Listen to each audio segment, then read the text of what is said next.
सबसे पहले एक प्यारी सी नमस्कार और हम शुरुआत करते हैं आगे हमारे लेक्चर की। मैं बलवंत सांड एक बार फिर आपका स्वागत करता हूं आपके अपने चैनल साइंस ग्रो बलवंत पे। और आज हम पढ़ने वाले हैं बहुत ही अच्छा सा टॉपिक है हमारा जो पहले से चल रहा है, वो था किडनी। किडनी क्या है इसके बारे में एक्सक्रीटरी सिस्टम का था, यानी उत्सर्जन तंत्र हमने पिछले लेक्चर में पढ़ा था। अमोनियोटेलिक क्या है, यूरियोटेलिक क्या है, यूरिकोटेलिक क्या है, इस चीज़ के बारे में पढ़ा था। किडनी किस प्रकार से काम करती है, उसके फंक्शन क्या है, ये पढ़े थे हमने। ठीक है, तो हम आज शुरुआत करते हैं। बहुत ही अच्छे से पढ़ाया गया है, कोई भी दिक्कत नहीं है, कोई भी एक भी क्वेश्चन बाहर से नहीं जाने वाला। अगर जो टॉपिक पढ़ लिया आपने तो वहाँ से बहुत ही अच्छे से क्वेश्चन बनते हैं। जितने भी क्वेश्चन है मैं जब प्रैक्टिस करवाता हूँ ना तो उसके बाद उसमें सारे कवर करवा दूंगा जितने भी प्रीवियस ईयर है। ठीक है, 2-3 चैप्टर के क्वेश्चन रहते हैं तो वो एक वीडियो अच्छी सी बना के 3-4-5 घंटे की जितने भी होगी उसमें करवा दिए जाएंगे। आप टेंशन न लें, ठीक है, आपका रिविजन भी हो जाएगा। तो आप सबसे पहले हमने शुरुआत की थी किडनी। ठीक है, किडनी के बारे में पिछले लेक्चर में बताया गया, बहुत अच्छे से बताया गया। इसके अंदर उत्सर्जन तंत्र, किडनी को मैंने बताया था, किडनी भी लिखा आ सकता है आपके यहाँ पे। ठीक है, गुर्दे भी लिखा आ सकता है, वृक्क भी लिखा आ सकता है। ठीक है, या किडनी एक ही बात है, गंगाधरी शक्तिमान है, कोई टेंशन नहीं है। मैंने बताया था किडनी क्या होता है, एक जोड़े में पाई जाती है। ठीक है ना, किडनी क्या एक जोड़ा होता है, यानी संख्या कितनी होती है, 2 होती है। ठीक है, इसकी शेप जो होती है बीन शेप होती है। आप या कहोगे जी राजमा जैसी आकार की होती है ये। ठीक है, आकार बताया था मैंने इसका 10 × 5 × 3 यानी 10 मीटर लंबी होती है, 5 मीटर चौड़ी होती है और 3 मीटर इसकी थिकनेस यानी 3 सेंटीमीटर इसकी क्या होती है, थिकनेस होती है। इसके बारे में बताने के बाद मैंने किडनी से बताया था ये क्या करती है, फिल्ट्रेशन करती है। क्या करती है, इसका मुख्य काम क्या है, फिल्ट्रेशन करना है, यानी रक्त को छानना है, ब्लड फिल्ट्रेशन करना है। ठीक है, उसके बाद ये मैंने बताया था पीएच वैल्यू को मेंटेन करती है, यानी पीएच वैल्यू को मेंटेन करने का काम भी किडनी का है। उसके बाद मैंने बताया था वाटर बैलेंस बनाकर रखती है, यानी जल का संतुलन बनाकर रखती है ये। ठीक है, उसके बाद मैंने ये बताया था आयन का संतुलन भी बना के रखती है, यानी आयन बैलेंस भी रखती है ये। ठीक है, आयन बैलेंस भी इसके द्वारा ही होता है। क्लियर है बात? ठीक है, उसके बाद मैंने बताया किडनी जो होता है, किडनी है बहुत ही अच्छा सा प्यारा सा नाम है जो आपके शरीर के लिए जरूरी है। 2 पाई जाती है, कहाँ पाई जाती है, पेरिटोनियल रेट्रोपेरिटोनियल कैविटी के अंदर ये पाई जाती है, यानी हमारी अब्डोमिनल जो होती है उसके बाहर लास्ट वाला साइड है ना, जो कौन सा लास्ट वाला साइड जहाँ पे फ्लोटिंग रिब्स होती है, तो उसका जो यानी फ्लोटिंग रिब्स किसका प्रोटेक्शन करती है, किडनी का करती है। इन चीज़ों के बारे में हम डिस्कस कर चुके हैं। इसके बाद में इसकी संरचना समझते हैं, जहाँ से क्वेश्चन आ जाते हैं ये किडनी का हिस्सा है या इनमें से कौन सा हिस्सा किडनी का नहीं है, तो नाम सभी पता होने चाहिए आपको, इसलिए वो भी पढ़ना पड़ेगा। ठीक है ना, इसकी संरचना क्या है ये पढ़ेंगे। स्ट्रक्चर यानी संरचना, डायग्राम के साथ समझेंगे, जहाँ पर जरूरत होगी डायग्राम बनाया जाएगा, आप टेंशन मत लो। संरचना के आधार पर किडनी को 2 भागों में डिवाइड किया जाता है। कितने भागों में, 2 भागों में, यानी इसे 2 भागों में बांटा जाता है। एक का नाम होता है रीनल कॉर्टेक्स, रीनल कॉर्टेक्स, और दूसरा भाग है उसे बोला जाता है रीनल मेडुला। ठीक है, यानी एक भाग का नाम क्या है, रीनल कॉर्टेक्स। रीनल शब्द किसके लिए प्रयोग होता है तो आप याद रखना, रीनल कॉर्टेक्स, रीनल शब्द किडनी के लिए प्रयोग होता है। ठीक है, और उसके बाद रीनल मेडुला। यहाँ से कुछ याद नहीं करना, आपको इतना याद करना है, आपसे पूछा जाएगा किडनी का बाह्य भाग क्या कहलाता है, तो आपको ये लिखना है कॉर्टेक्स। ठीक है, आउटर पार्ट ऑफ किडनी या आउटर स्ट्रक्चर ऑफ किडनी। ठीक है, यानी किडनी की बाह्य संरचना वो क्या कहलाती है, तो किडनी का बाह्य भाग क्या, ये किडनी का बाह्य भाग है। दूसरा क्या है, ये कौन सा है, तो ये इनर पार्ट ऑफ किडनी। ठीक है, यानी आप कहोगे जी इनर पार्ट ऑफ किडनी का मतलब क्या है, किडनी का आंतरिक भाग है। तो आपसे पूछ लिया जाता है, सिंपल सा क्वेश्चन आता है किडनी के आंतरिक भाग को क्या कहा जाता है, तो आपको आंसर होगा किडनी के आंतरिक भाग को रीनल मेडुला कहा जाता है। बाह्य भाग को क्या कहा जाता है, तो रीनल कॉर्टेक्स कहा जाता है। मैं एक बार बना देता हूँ, छोटी सी आपकी किडनी है, ये किडनी है मान लो। ठीक है, अच्छे से नहीं बनी है, ये किडनी। किडनी के ऊपर वाला भाग है ना, यहाँ वाला भाग जो, ठीक है, ये वाला भाग कॉर्टेक्स कहलाता है, ये भाग वाला रीनल कॉर्टेक्स, और अंदर वाला भाग क्या कहलाता है, मेडुला कहलाता है। ठीक है, तो किडनी का बाह्य भाग कॉर्टेक्स से, अंदर वाला भाग मेडुला है। ठीक है, इस प्रकार की आपकी किडनी होती है। ठीक है, इस किडनी के अंदर अलग अलग प्रकार की संरचना होती है, रीनल मेडुला के अंदर हम पढ़ते हैं। आगे हम पढ़ते हैं क्या क्या है, जैसे मेडुला के अंदर पिरामिड क्या है, तो ये चीज़ें हमें पढ़नी होती है, ये भी याद रखना है आपको, ठीक है। यहाँ पर एक बार देख लो आप, अगर आपको इसके बारे में अच्छे से पता हो तो मज़ा आ जाएगा। क्या मज़ा आएगा, देखो ये मैं एक बना देता हूँ आपके लिए छोटी सी किडनी, ठीक है, ये हो गई आपकी किडनी। और एक बना लेते हैं इधर, थोड़ा सा गैप देखें,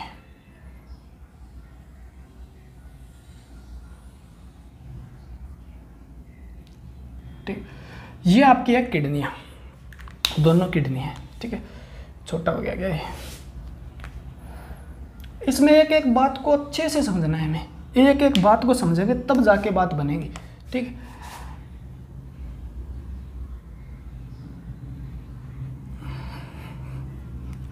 ये किडनी का वो भाग जिसको आप समझना चाहिए,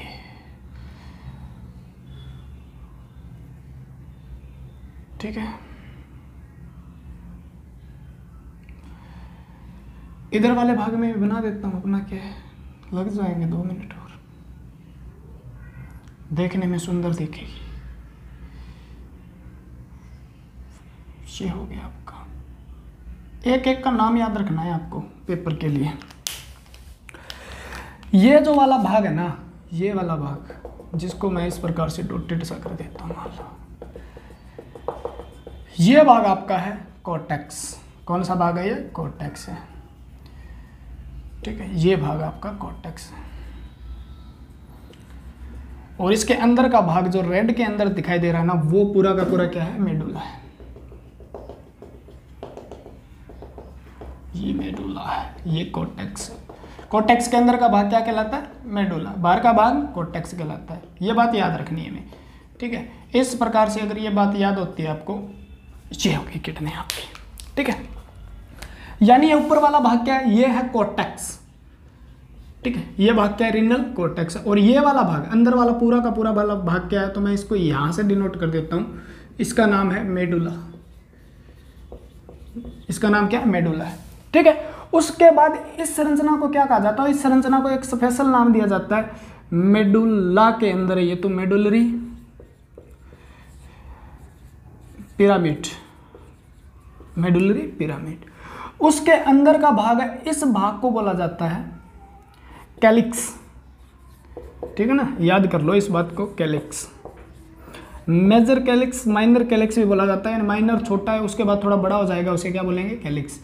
यहाँ वाला भाग है ना, इस वाले भाग को, इस वाले भाग को कहाँ लिखूँ रे, ठीक है, इस वाले भाग को इधर ही लिखता हूँ मैं, ये पढ़ लेना, ठीक है। रीनल पेल्विस कहा जाता है इसे, क्या कहा जाता है, रीनल पेल्विस, यानी रीनल पेल्विस याद करना है आपको, ठीक है। ये तो आपका किडनी का अंदर के जो इंपॉर्टेंट भाग थे वो हो गए। अब यहां से देखो थोड़ा सा, ठीक है, इस बात को हमें समझना है,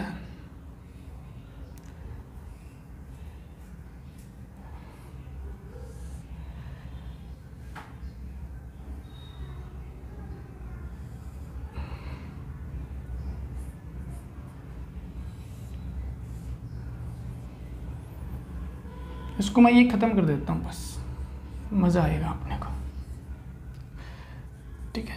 थोड़ा सा कलर कर लेते हैं, मज़ा आने वाला है। बस आप पढ़ते जाओ, समझाना मेरा काम है, ठीक है, आप पढ़ते जाओ जनाब, ठीक है। डायग्राम क्या बनेगा, इतना मस्त बनेगा, वाह जी वाह, देखने में इतना सुंदर लगेगा। और सुंदर चीज़ें आपको अक्सर पसंद आती है, नहीं आती क्या। तो ये है आपकी एक संरचना, और एक दूसरी संरचना इसी प्रकार यहाँ और बना दी जाए तो और भी मज़ा आएगा पढ़ने में, ठीक है।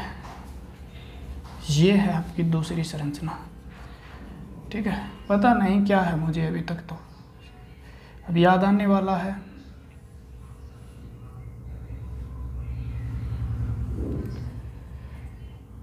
थोड़ा सा और ऊपर बना देते हैं इधर वाली साइड, वाह जी वाह, ये हो गया। एक यहाँ से निकाल देता हूँ मैं थोड़ा सा, समझ लेना, ये पार होके इधर जा रही है, इधर।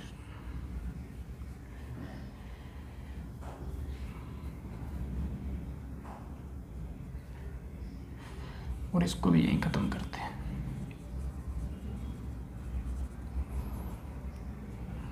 कमेंट आते हैं सर डायग्राम नहीं बनाते आप। मैं तो आपका ही सोचता हूँ भाई, ताकि टाइम ना लगे कैसे न कैसे, जितना हो सके कम टाइम खपत किया जाए आपका। ये वाली बात है, ये वाली बात है, ये वाली बात है। फिर एक संरचना ऐसे भी बनानी होगी फिर मुझे यहाँ पर, ठीक है, इस प्रकार से एक संरचना इधर से भी लेके आनी होगी मुझे, इस प्रकार से।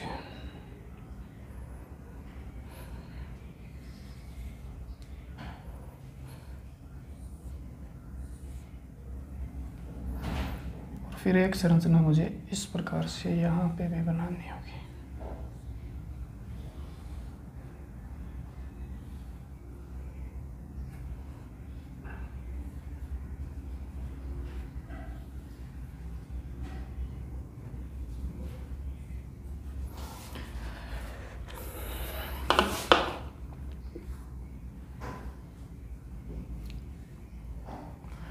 तो ये हो गई आपकी किडनी तैयार, ठीक है। तो किडनी के अंदर पेल्विस, पेल्विस के बाद इस भाग को बोलते हैं हम, इस भाग को बोलते हैं हम यूरेटर, यूरेटर यानी मूत्र नलिका, मूत्र नलिका बोलते हैं, ठीक है। उसके बाद इसको बोलते हैं हम, इसके अंदर ही लिख देता हूं मैं, चलो अंदर लिखने के बाद में दिक्कत आएगी, यूरेनरी ब्लैडर, क्या बोलेंगे, यूरेनरी ब्लैडर, ठीक है ना, यानी मूत्राशय। और इस वाले भाग को बोलेंगे यूरेथ्रा यानी मूत्र मार्ग, क्या बोलेंगे, मूत्र मार्ग। तो ये आपके नाम पूरे हो गए, ठीक है। यानी कोर्टेक्स क्या था इसके बारे में है। दूसरा क्वेश्चन, अब पिरामिड से क्या बनेगा देखो, ठीक है। मेडुलरी पिरामिड सीधा लिख देता हूं मैं यहाँ पे, पिरामिड, ठीक है। कुछ नहीं है इसके अंदर, नेफ्रॉन, फाउंडर, ठीक है। यहां पर नेफ्रॉन पाए जाते हैं। अब नेफ्रॉन क्या, इसके बारे में मुझे बताना पड़ेगा, आगे बताऊंगा, ठीक है। यहां पर नेफ्रॉन पाए जाते हैं, ठीक है। किडनी का एक किस प्रकार की संरचना है, आप बस इसे याद रखो इस बात को। ये एक किस प्रकार की संरचना है, तो आप कहोगे जी ये है एक पिरामिड प्रकार की संरचना। पिरामिड को आप पिरामिड ही बोलते हो, उस प्रकार की संरचना जहां पर क्या पाए जाते हैं, नेफ्रॉन पाए जाते हैं। और नेफ्रॉन करते क्या है, तो नेफ्रॉन तो भाग्य क्या करेंगे, इस चीज के बारे में हम पढ़ने वाले हैं, फिल्ट्रेशन, ठीक है ना। यहां से क्या होता है, मूत्र निर्माण होता है, ठीक है ना, यूरिन फॉर्मेशन होता है, यहाँ पे यूरिन फॉर्मेशन होता है, मूत्र का निर्माण होता है, इस भाग में मूत्र का निर्माण होता है, ठीक है। अब मूत्र का निर्माण होने के बाद ये क्या हो जाएगा, दूसरा भाग। दूसरा भाग कौन सा है इसका, तो मैंने बताया कैलिक्स, ठीक है। कुछ नहीं है कैलिक्स, यहां से क्वेश्चन इतना पूछा जा सकता है, कैलिक्स किसका भाग है, तो कैलिक्स आपका आंसर क्या देना है आपको, किसका, मेडुला का भाग है, किसके मेडुला का, किडनी के मेडुला का। चला दे उसको, ठीक है। ये जो है ना कैलिक्स, ये करता क्या है, तो आप कहोगे जी ये transport of urine from pyramid to pelvis, ठीक है। ये बात याद रखनी है आपको, यानी ये मूत्र का पिरामिड से या पिरामिड से पेल्विस तक परिवहन करती है,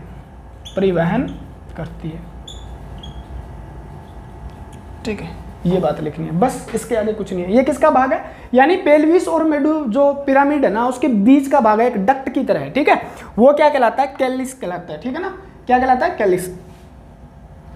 उसके बाद का भाग है पेल्विस, उसके बाद का कौन सा भाग है, पेल्विस। तो एक बात याद रखो, मैं इसके अंदर क्या है, नेफ्रॉन पाए जाते हैं। कैसे पाए जाते हैं, देखो इस प्रकार की एक संरचना नजर आएगी, ऐसे ऐसे करके आपको, इस प्रकार से ऐसे, ठीक है। एक यूरिन मतलब क्या है, नेफ्रॉन है। ये भी क्या है, यहाँ पे इस प्रकार से आपको नेफ्रॉन नजर आएंगे। यानी इसके बीच में मैं छोटे छोटे बना देता हूँ। ये क्या है, नेफ्रॉन है। ये क्या है, नेफ्रॉन है। Nephron nephron nephron nephron nephron, ठीक है ना। कुछ भाग इसका क्या है, कॉर्टेक्स में, और कुछ मेडुला के अंदर। बात कंप्लीट हुई।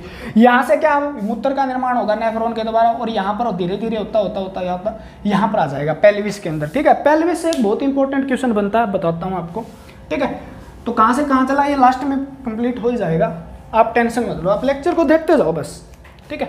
पेल्विस, पेल्विस से 2 क्वेश्चन इंपॉर्टेंट बनते हैं। पेल्विस करता क्या, एक तो ये क्या करता है, कैलिक्स यूरिन को कहाँ भेजता है, तो यानी ये कनेक्ट करता है 2 भागों को, ये बोल दो आप, कनेक्ट कैलिक्स एंड यूरेटर, ठीक है। यानी मूत्र नलिका व कैलिक्स को जोड़ता है, कैलिक्स को जोड़ने का काम करता है, जोड़ता है, ठीक है। दूसरा, कुछ देर के लिए क्या करता है, स्टोरेज करता है, temporary storage of urine drop, ठीक है।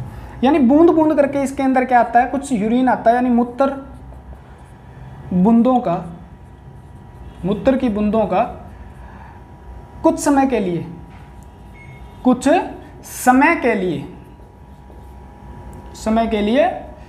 संग्रह करता है, ठीक है। यानी बूंद बूंद करके आगे तो नहीं भेजेगा, या थोड़ा सा हो जाएगा तब आगे भेजेगा, संग्रह करता है।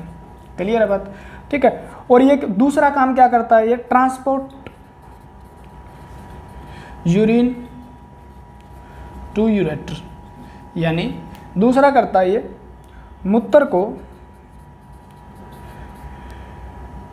को मूत्र नलिका में भेजने का काम करता है, मूत्र को मूत्र नलिका में भेजने का काम करता है। मूत्र कैसे बनेगा, यूरिन फॉर्मेशन कैसे होगी, वो मैं अपने आप बता दूंगा आगे चलने के बाद, ठीक है। तो हमने पेल्विस कंप्लीट किया, फिर यूरेटर क्या है इसके बारे में बता देता हूँ मैं, ठीक है।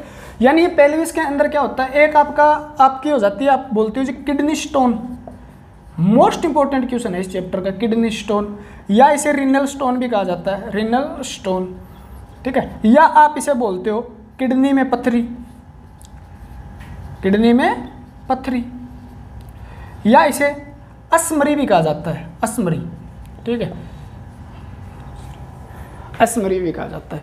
तो ये वाली बात, किडनी स्टोन कहाँ बनता है, या किडनी के अंदर स्टोन जो होता है, पथरी जो होती है, वो कहाँ पर बनती है, तो वो किस रीजन में बनती है, आपके पेल्विस भाग में। किस भाग में, पेल्विस में।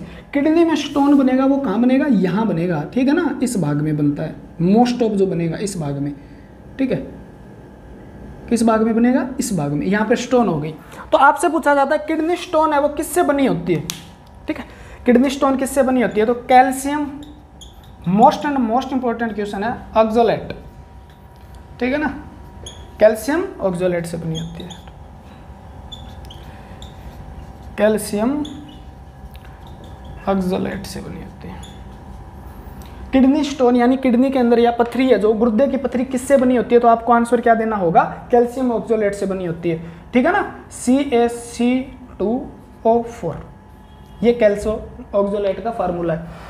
यानी जो C2O4 यानी कैल्शियम है, और इसके साथ ये क्या है, ऑक्सोलेट है, ठीक है, याद करो। ऑक्सोलेट क्या है, ठीक है, ये एक केमिकल सब्सटेंस है, यानी एक भी यही रासायनिक पदार्थ है, ठीक है, कंपाउंड है किसी का, कार्बन और ऑक्सीजन का, जिसके अंदर 2 कार्बन है और 4 ऑक्सीजन है। तो ये कंपाउंड कहाँ मिलता है जी, हरी सब्जियों वगैरह मिलता है, आपके बटर में मिलता है आपके, उसके बाद बैंगन, पथरी हो जाती है उसे कहा जाता है बैंगन मत खाओ। तो बैंगन के अंदर इसका मतलब ये नहीं है बैंगन के अंदर कैल्शियम ज़्यादा है तो ना खाओ, ये नहीं है। बैंगन के अंदर बीजों के अंदर पाई जाती है, आपको कहा जाता है बीज वाली चीज़ कोई नहीं खानी है, जैसे अमरूद नहीं खाना है आपको, ठीक है ना, क्या नहीं खाना है, अमरूद नहीं खाना है। उसके बाद आपको पालक खाने के लिए बिल्कुल मना किया जाता है। तो पालक वगैरह के अंदर क्या है, हरी सब्जी है, उसके अंदर सबसे ज़्यादा ऑक्सोलेट पाया जाता है। क्या पाया जाता है, ऑक्सोलेट, जो हमारे शरीर में कोई भी काम नहीं करता। ऑक्सोलेट की मात्रा बढ़ जाने पर क्या होगा, वो कैल्शियम के साथ बाउंड होके, कैल्शियम के साथ बॉन्डिंग करके एक नया पदार्थ बनाता है, जिसका नाम क्या है, कैल्शियम ऑक्सोलेट। वो कहाँ बनाता है, तो वो किडनी के अंदर बनाता है, ठीक है ना। किडनी की पथरी कैल्शियम ऑक्सोलेट से बनी होती है। लेकिन आपसे पूछे पित्त की थैली के अंदर पथरी है, यानी गैल ब्लेडर या गैल स्टोन है ना, वो किससे बना होता है? तब कोलेस्ट्रॉल का बना होता है। किससे बना होता है? कोलेस्ट्रॉल का। तो दो बातें याद रखनी है, पित्त की थैली में पथरी कोलेस्ट्रॉल से और किडनी के अंदर कैल्शियम ऑक्सोलेट से। ठीक है, इसको निकालने की प्रक्रिया है ना, तो अगर सर्जरी से भी निकाला जा सकता है, यानी सर्जरी करके पीछे से आपकी सर्जरी की जाती है, उसके से कैल्शियम जो ऑक्सोलेट का पत्थर सा बना होता है ना, उसको बाहर निकाल दिया जाता है। ठीक है, दूसरा क्या कारण है? दूसरा कारण ये है कि उससे क्या किया जाता है, एक किया जाता है लिथोट्रिप्सी नाम से। लिथोट्रिप्सी, लिथोट्रिप्सी एक क्या है? प्रोसीजर है लिथोट्रिप्सी। ये प्रोसीजर के द्वारा क्या किया जाता है, बिना चीरी फाड़ी, यानी बिना चीर फाड़ के पथरी बाहर निकालने, इस प्रकार सुना होगा आपने, तो वो क्या है? लिथोट्रिप्सी है। यानी इसके अंदर क्या किया जाता है, माइक्रोवेव वगैरह प्रयोग की जाती है, कुछ वेव जो यानी तरंगों का प्रयोग करके कैल्शियम ऑक्सोलेट जो होता है उसको तोड़ा जाता है। ठीक है, और किसी दूसरे इंस्ट्रूमेंट के द्वारा, यानी कोई यंत्र के द्वारा, मतलब आपके क्या किया, यूरेथ्रा के द्वारा एक क्या डाली जाती है, एक स्पेशल मतलब उनका जो औजार होता है पतला सा, वो डाला जाता है और उससे पकड़ के बाहर निकाल लिया जाता है। आप सर्च करना लिथोट्रिप्सी क्या है। ठीक है ना, तो आप छोटी छोटी चीज़ों के बारे में आपको जानकारी होनी चाहिए। तो लिथोट्रिप्सी के द्वारा क्या किया जाता है, ब्रेक डाउन किया जाता है कैल्शियम ऑक्सोलेट का, और बिना चीरे फाड़े यूरेथ्रा के माध्यम से, यूरेथ्रा के माध्यम से भी हो सकता है। अगर आपको यूरेथ्रा में पेन वगैरह होना शुरू हो जाए तो वो क्या करते हैं, आपकी जीआई ट्रैक के द्वारा भी क्या कर देते हैं, लिथोट्रिप्सी की जा सकती है। तो दोनों बात याद रखना। लिथोट्रिप्सी क्या है, तो लिथोट्रिप्सी किडनी को बिना ऑपरेशन के बाहर निकालना है। ये बात याद रखनी है, हमें पेपर में बहुत ही कम पूछी जा सकती है। ठीक है, कैल्शियम ऑक्सोलेट की पथरी बनी होती है किडनी में, किस रीजन में होती है, पेल्विस रीजन में। उसके बाद पथरी को निकालने का एक देसी उपाय भी है आपके पास। आप कहते हो जी मुझे बियर पीने, डॉक्टर ने सलाह दी है बियर पी लो। ठीक है, बियर पीने से आपकी पथरी निकल सकती है, बियर पीने से भी निकल सकती है, शराब पीने से भी निकल सकती है। वहां पर कारण क्या है, यानी आप कारण तो पूछो, भी बियर पीने से पथरी निकलती, तो बियर पीने वालों को तो कभी होती ही नहीं होगी। ठीक है ना, दारू पीने वालों को होती नहीं। वहां पे कारण ये है, यहां पर एक नेफ्रॉन का डीसीटी पार्ट होता है, उसके अंदर एक हार्मोन काम करता है एडीएच, एंटीड्यूरेटिक हार्मोन, जिसे वेसोप्रेसिन हार्मोन भी कहा जाता है। यानी उसकी मात्रा क्या हो जाती है, बहुत ही कम हो जाती है। और वेसोप्रेसिन की मात्रा कम हुई तो मूत्र के अंदर जल की मात्रा बढ़ जाएगी, और मूत्र की जल की मात्रा बढ़ जाएगी तो यहाँ से बहुत ज़्यादा जल आना शुरू हो जाएगा, और जल के माध्यम से क्या होगा, इस पर प्रेशर लगेगा, पानी का प्रेशर लगेगा। तो यानी दारू के अंदर अल्कोहल काम कर रहा है, जो यानी आपके मूत्र के अंदर पेशाब की मात्रा बढ़ा रहा है, वो फिल्टर्ड पानी पीते हो तो भी बढ़ जाता है कई बार, और वो प्रेशर से हो सकता है इस माध्यम से आपकी पथरी बाहर निकल जाए। ठीक है ना, तो बियर वाला और कोई लॉजिक नहीं है वहाँ पे। वो क्या है, एडीएच हार्मोन पे अटैक करता है, एडीएच हार्मोन कम स्रावित होना शुरू हो गया, पेशाब ज़्यादा बनेगा तो प्रेशर बन जाता है। ठीक है ना, ये नहीं है बियर से प्रेशर बनेगा, या नशे वाली कोई भी चीज़ होगी उससे प्रेशर बन सकता है, लेकिन बियर के संग पानी ज़्यादा होता है, इसलिए वो इसकी सलाह दे देते हैं डॉक्टर साहब। ठीक है ना, जो डॉक्टर है वो तो डॉक्टर है, हमें तो नॉर्मली सी जानकारी है। ठीक है, तो पेल्विस आपका खत्म होता है। पेल्विस के बाद मैं यूरेटर के बारे में बता देता हूँ। मोस्ट इंपॉर्टेंट बात यह, किडनी की पथरी किससे बनी होती है, मैंने एक एक चीज़ अच्छे से बताई है आपको। ठीक है ना, और ये एक कॉमन बीमारी है, बहुत लोगों को होती है आजकल, तो ध्यान रखना। यानी ऑक्सोलेट जिसमें पाया जाता है वो चीज़ें कम खाओगे तो पथरी नहीं होगी। ठीक है, तो मूत्र का मैं ही, मूत्र नलिका जो होती है वो कितनी लंबी होती है, तो ये 22 सेंटीमीटर लंबी होती है लगभग। कितनी होती है, 22 सेंटीमीटर की लेंथ होती है। पहला क्वेश्चन बनता है, काम क्या करती है जी, कुछ भी काम नहीं है इसका। ये क्या करती है, किडनी से मूत्राशय तक, किडनी से मूत्राशय तक मूत्र को पहुंचाने का काम करती है। बात खत्म। ठीक है, ये बात लिख लेना यहाँ पे। यानी ये क्या है, जोड़े में पाई जाती है, बात भी लिख लो। इसका क्या होता है, वन पेयर होता है, यानी एक जोड़ा होता है। संख्या में कितनी होती है जी, 2 होती है। 2 संख्या में होती है, 22 सेंटीमीटर, 2 के साथ 2 2 2 2 2 2, ठीक है ना, 22 सेंटीमीटर लंबी होती है, लगभग अप्रोक्सीमेट है। और ये किडनी से मूत्र जो बना है ना, वो यहाँ पर लेके आएगी, यानी इसको भरने का काम करेगी। क्लियर है, यानी मूत्र यहाँ से बूंद बूंद, यहाँ से बना मान लो, बूंद बूंद करके यहाँ पे थोड़ा सा रुका और फिर बूंद बूंद बूंद बूंद बूंद बूंद करके यहाँ पे आना शुरू हो गया। इधर से भी यही सेम प्रोसेस होगा, बूंद बूंद बूंद बूंद आके शुरू हो गया। ठीक है ना, तो ये बात थी किडनी से। उसके बाद किडनी के और नाम जो है इसके बारे में बता देता हूँ। इसका नाम है अयोटा, ठीक है ना, जिसे आप महाधमनी बोलते हो। क्या बोलते हो, महाधमनी। और इसका नाम है, जैसे मैंने बनाई इसे महाधमनी से महाशिरा, वेन कावा जिसे बोलते हो, महाशिरा। ठीक है, याद रख लेना। अब ये स्पेशल इसमें से एक क्या है, फंट के इधर जा रही है, मान लो टूट के जा रही है, इसका भाग है इधर से एक आ रही है, तो जो किडनी से संबंधित है उसका नाम क्या है, तो किडनी से संबंधित है उसका नाम मैं यहाँ लिख देता हूँ, दिखाई दे रहा है क्या, रीनल वेन है इसका नाम, याद रखना। रीनल सिरा किससे संबंधित है, तो रीनल सिरा किससे संबंधित है, तो आपका आंसर क्या रहेगा, किडनी से संबंधित है। ठीक है, अशुद्ध रक्त को किडनी से कहाँ पर पहुंचाएगी, महाशिरा तक। उसके बाद ये लाल लाल दोनों तरफ दिखाई दे रही है, उसका नाम क्या है, तो आपको इधर मैं लिख देता हूँ रीनल आर्टरी है ये, रीनल आर्टरी। आप कहोगे जी रीनल धमनी है ये, रीनल धमनी काम क्या करती है, इस बात को ऐसे लिख लो आप। ठीक है, रीनल वेन जो है उसका काम क्या है, रीनल सिरा का काम क्या है, तो अशुद्ध रक्त को यहाँ पे ऐसे भी लिख लो आप, किडनी के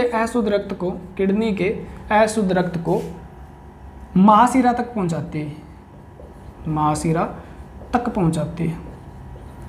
ठीक है, यानी किडनी टू क्या करती है, ये जो इम्प्योर ब्लड है उसका ट्रांसपोर्टेशन करती है, कहाँ से, किडनी टू वेन का। ठीक है, दूसरा रीनल आर्टरी है जो उसका काम क्या है जी, तो रीनल आर्टरी किडनी को शुद्ध रक्त पहुंचाती है, किडनी को शुद्ध रक्त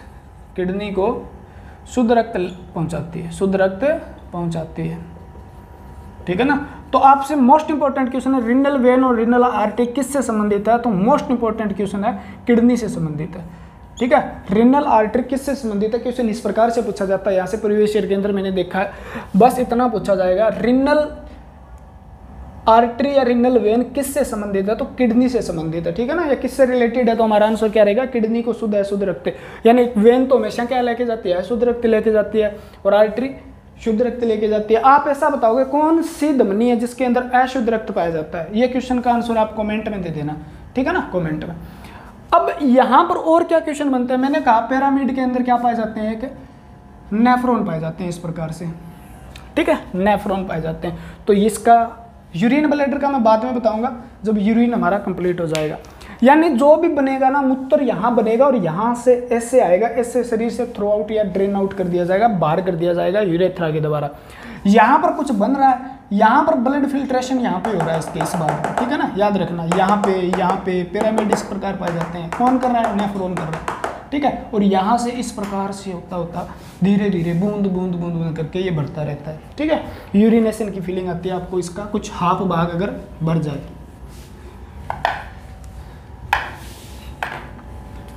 ठीक है, डायग्राम पढ़ा है अपने को, क्या है, बोर्ड अपने पास बहुत है। इस बात को आप देखो, फिर मैंने एक बात का जिक्र किया, यहां से बहुत क्वेश्चन बनते हैं जनाब, ये चीज स्किप मत करना बिल्कुल भी। नेफ्रॉन को हिंदी में बोलते हैं वृक्काणु। ठीक है, और दूसरा आप नेफ्रॉन भी याद कर लेना, क्योंकि मेरा बताने का फर्ज है, ज्यादातर नेफ्रॉन ही लिखा जाता है। इसके अध्ययन, इस नेफ्रॉन के कारण किडनी के अध्ययन को नेफ्रोलॉजी कहते हैं। क्या कहते हैं, नेफ्रोलॉजी। ठीक है, नेफ्रॉन है क्या, तो ये 30 से लेकर 50 मिलीमीटर लंबी एक संरचना है। ठीक है, मिलीमीटर इसकी क्या है, लेंथ होती है। ठीक है, ये बात रखो। है क्या, ये सेल है, क्या ये कोशिका है। ठीक है, क्या ये कोशिका है, किसकी कोशिका है जी, किडनी में पाई जाती है, किडनी के अंदर पाई जाने वाली कोशिका है। ठीक है ना, किस में पाई जाती है, वृक्क में पाई जाने, वृक्क में होने वाली कोशिका है। उसके बाद ठीक है, ये जो है, ठीक है, कोशिका कौन सी है, तो ये कोशिका इंपॉर्टेंट है, किसकी इकाई है, तो आप ये से लिख लो, स्ट्रक्चरल एवं थोड़ा सा गला खराब है, थोड़ा सा प्रॉब्लम हो सकती है, फंक्शनल यूनिट ऑफ किडनी है ये। मोस्ट एंड मोस्ट इंपॉर्टेंट बात आपके लिए, यानी कार्यात्मक व संरचनात्मक इकाई है, संरचनात्मक इकाई है। किसकी इकाई है जी, तो आप यहाँ पे लिख लो, वृक्क की, वृक्क की कार्यात्मक व संरचनात्मक इकाई है। ठीक है, कौन है जी, नेफ्रॉन है। कौन है, नेफ्रॉन है। ठीक है ना, यानी जो भी संरचना दे रही है ना किडनी को, वो नेफ्रॉन दे रहा है। आप कहोगे जी फंक्शनल कैसे हुई, तो कार्य जो भी कर रहा है ना, यानी इसके अंदर यूरिन फॉर्मेशन हो रही है, ब्लड फिल्ट्रेशन हो रहा है, वो सारे के सारे काम कौन कर रहा है, नेफ्रॉन कर रहा है। कौन कर रहा है, नेफ्रॉन। ठीक है ना, याद रखना, नेफ्रॉन। नेफ्रोलॉजी किसका अध्ययन है, किडनी का, स्टडी ऑफ किडनी को नेफ्रोलॉजी कहा जाता है। ठीक है, फिर इसका डायमीटर पूछ ले तो आप ये भी बता देना, डायमीटर। ठीक है ना, तो इसका डायमीटर जो होता है ना वो कितना है लगभग, तो आपको आंसर देना होगा 60 यूएम, यानी लगभग 60 माइक्रोन इसका क्या है, डायमीटर होता है। ठीक है, किसका, वृक्काणु। कहाँ पे स्थित होते हैं, तो मोस्ट ऑफ ए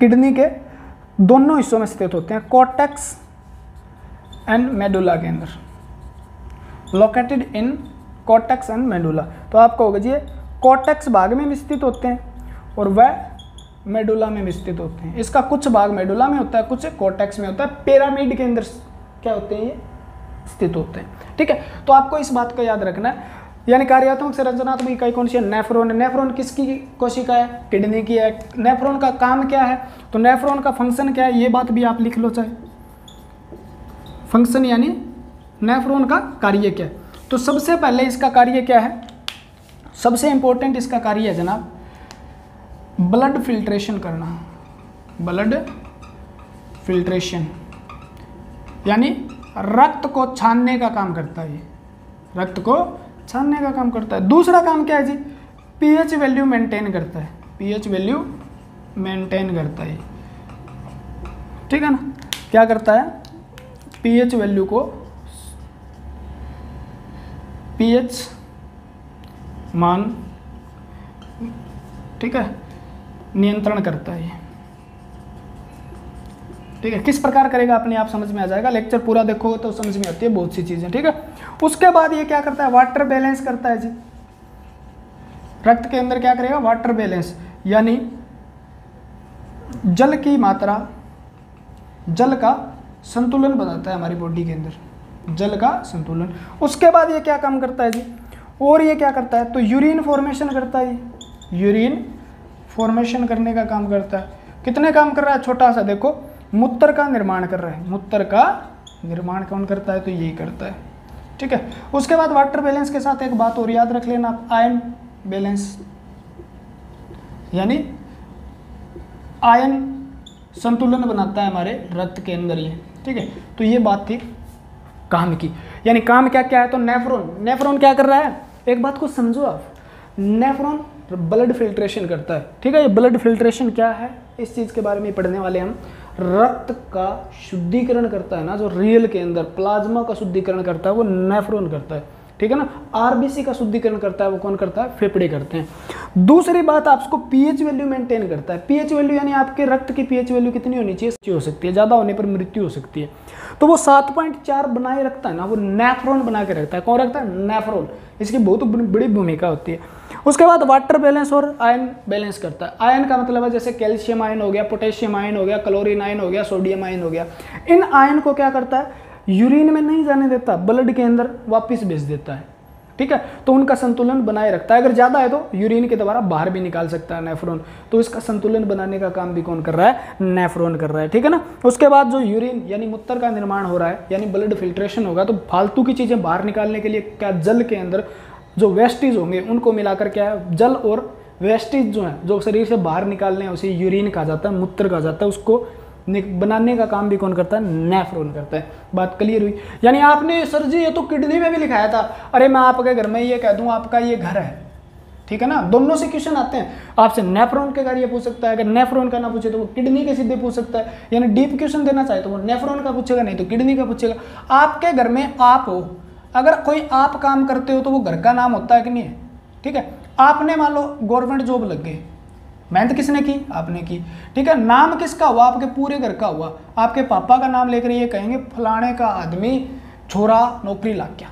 आपका नाम तो क्या पता, गांव वालों को पता ही ना हुआ, बुढ़े बुजुर्ग हैं उनको। आपका घर का नाम होगा, और घर का होगा तो आपके परिवार पूरे का नाम होगा ना, क्योंकि परिवार कहाँ है, घर में ही तो है। ठीक है, तो इस प्रकार से नाम होता है। तो उसी प्रकार नेफ्रॉन काम कर रहा है। नेफ्रॉन हिस्सा किसका, किडनी का, तो हिस्सा है, यानी किडनी का नाम हो रहा है, तो वही काम किडनी कर रही है जो नेफ्रॉन के नाम है, नेफ्रॉन। ठीक है ना, ठीक है। एक जो इसके अंदर अलग से सेल पाए जाते हैं, मैंने बताया हुआ एरिथ्रोपोइटिन, वो हार्मोन नेफ्रॉन से स्रावित नहीं होता, इसलिए मैंने वो रखा नहीं है। बाकी किडनी के और नेफ्रॉन के जो कार्य बताए थे वो सेम बताए, क्योंकि नेफ्रॉन के द्वारा कार्य हो रहे हैं, किडनी का नाम हो रहा है। अरे समझ में आ रही है क्या बात? तो ये नेफ्रॉन है। अब नेफ्रॉन की संरचना समझ लेते हैं। बहुत ही अच्छे क्वेश्चन आते हैं यहाँ से, इतने अच्छे क्वेश्चन, हो बढ़िया वाले। ठीक है, क्वेश्चन निकालना मैं सिखा देता हूँ साथ साथ में। मेरे हिसाब से मैं ऐसा कर रहा हूँ भी, यहाँ से जो डिटेल के साथ करवाया जाता है समझाने के बाद मैं बताता हूँ भी इस प्रकार से क्वेश्चन आ सकता है। ठीक है ना, तो क्वेश्चन निकालने अपने आप सीख जाते हो वहाँ से आप। नेफ्रॉन जो है ना, उसको अलग अलग 2 भागों में बांटा जाता है मुख्य रूप से। ठीक है, 2 भागों में बांटा जाता है। एक भाग का नाम क्या है, उसे बोल देते हैं रिनल कैप्सूल। क्या बोल देते हैं? Renal capsule. रिनल कैप्सूल बोल देते हैं उसको। ठीक है, या इसे बोल देते हैं माल जीन। ठीक है, मैल्फिजीन। ठीक है, ये भी इसे बोल देते हैं। ठीक है, क्योंकि ये वैज्ञानिक का नाम था, रिनल कैप्सूल इसको बोल देते। इसके अंदर 2 भाग आते हैं। कौन कौन से 2 भाग आते हैं? एक तो आता है आपका ग्लोमेरुलस। कौन सा भाग आता है? ग्लोमेरुलस। और दूसरा आता है बोमेन कैप्सूल। ठीक है, तो इस बात को याद रखो आप, ग्लोमेरुलस। ठीक है, और दूसरा भाग क्या है? Bowman capsule. बोमेन कैप्सूल किसका हिस्सा है? तब आप याद रखोगे, बोमेन कैप्सूल नेफ्रॉन का हिस्सा है। ठीक है, अब बता देता हूं मैं। दूसरा हिस्सा क्या है? रिनल ट्यूब्यूल कहा जाता है इसे, रिनल ट्यूब्यूल। ठीक है, 2 भागों में बांटा जाता है, यानी रिनल नलिका कहा जाता है इसे, रिनल नलिका। रिनल नलिका के आगे कितने भाग हैं? 3 भाग हैं। एक तो है पीसीटी, एक है एलओएच और एक है डीसीटी। ठीक है, 3 हिस्से। डायग्राम से समझाऊंगा, टेंशन मत लेना। ठीक है, रिनल कैप्सूल लिख लेना इसको। अब नेफ्रॉन को 2 भागों में बांट दिया गया। पीसीटी की फुल फॉर्म लिख लो यहाँ पे, आगे मैं दोबारा नहीं बताऊंगा। Proximal convoluted tubule. ठीक है, ये इसकी फुल फॉर्म है। लूप ऑफ हेनले इसको कहा जाता है। और डीसीटी को कहा जाता है डिस्टल कॉन्वोल्यूटेड ट्यूब्यूल। ट्यूब्यूल का मतलब नलिका है। ठीक है, यानी पीसीटी को हिंदी में क्या कहा जाता है? देखो, प्रॉक्सिमल कॉन्वोल्यूटेड ट्यूब्यूल। पीसीटी आपको याद रखना है, बहुत 99% चांस आपके रहते हैं पीसीटी लिखा आता है, पूरा नाम नहीं लिखा आता। हिंदी में आप लिख सकते हो इसे समीप। प्रॉक्सिमल का मतलब क्या है? समीप। कॉन्वोल्यूटेड का मतलब होता है कुंडलीदार, कुंडलित संरचना या नलिका। ट्यूब्यूल का मतलब क्या है? नलिका। एक तो बात ये हो गई। लूप ऑफ हेनले को क्या बोला जाता है? लूप, हेनले का लूप। हेनले एक वैज्ञानिक था जिसने इसको खोजा था, हेनले का लूप कहा जाता है। ठीक है, इसे क्या? डिस्टल का मतलब क्या है? दूर, यानी दूरस्थ कुंडलित नलिका। ये 3 भाग हो गए किसके? रिनल ट्यूब्यूल के। 2 भाग क्या है? ग्लोमेरुलर और बोमेन कैप्सूल के। ठीक है, ये दोनों भाग देखो, ये वाला बना दिया मैंने इस भाग, और इसके आगे होता है इस प्रकार की संरचना जनाब। ठीक है, और ऐसे नीचे जाएगी और एक वापस आ जाएगी। इस प्रकार से यहाँ पे संरचना पिलेगी कुछ। ठीक है, और ये फाइनली ड्रेन आउट हो जाएगा कलेक्टिंग डक्ट में। ये वाला भाग आपका देखो, ये वाला भाग यहाँ से कुछ आ रहा है। ठीक है ना, आने के बाद यहाँ समा रहा है। ठीक है, समा रहा है जी। मैं इसको कॉम्प्लिकेटेड नहीं करूँगा समझाने के लिए, क्योंकि आपको समझना है, डॉक्टर नहीं बनना है। एक आ रहा है, एक जा रहा है। ठीक है, यानी ये वाला भाग, ये वाला भाग जो है ना, इसे क्या कहा जाता है? यहाँ से लेकर यहाँ तक का भाग कहलाता है रिनल कैप्सूल। क्या कहलाता है? रिनल कैप्सूल कहलाता है। ये वाला भाग है, इसे क्या है? बोमेन कैप्सूल है। और इस भाग का क्या नाम है? इस भाग का नाम है, मैं ये बता रहा हूँ, ग्लोमेरुलस। क्या नाम है इसका भाग का? रेड में दिखाया गया वो ग्लोमेरुलस है। और उसके बाद जो एक कप लाइक सैक है, यानी एक थैला है, कप की तरह एक थैला है, उसे क्या कहा गया है? Bowman capsule. इसके आगे का भाग यहाँ तक से यहाँ का भाग रिनल ट्यूब्यूल यानी ट्यूब जैसी संरचना है, इसको बोलते हैं पीसीटी। याद रख लो, पीसीटी समीप कुंडलित नलिका। इसे बोलते हैं लूप ऑफ हेनले, यानी लूप ऑफ हेनले, इस नीचे वाले भाग को जो एक लूप की तरह संरचना है। और इसे क्या बोलते हैं? डीसीटी, यानी ये क्या, इससे दूर है, थोड़ा इससे दूर है, इसलिए दूरस्थ कुंडलित। ये समीप है, समीप कुंडलित। बीच का भाग एक लूप जैसी संरचना नेफ्रॉन का, वो क्या है? लूप ऑफ हेनले है। तो ये पूरा स्ट्रक्चर है, यहाँ से लेकर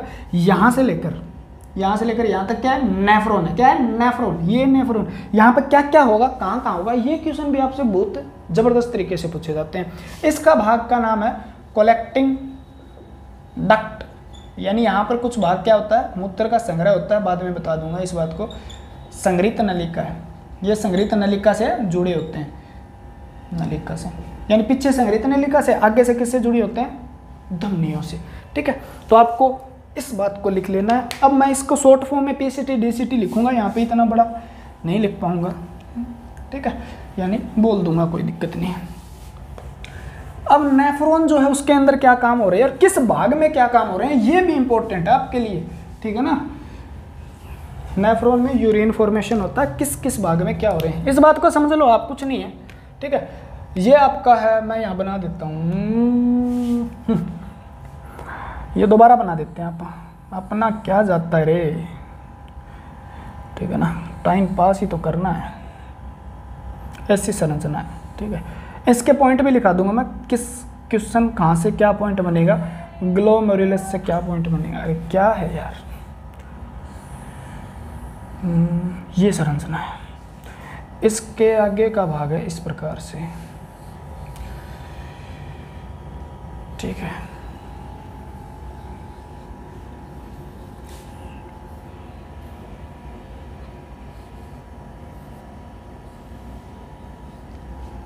ठीक है, यहाँ से भी कोई आ रहा होगा बेचारा, छोड़ देते हैं जगह।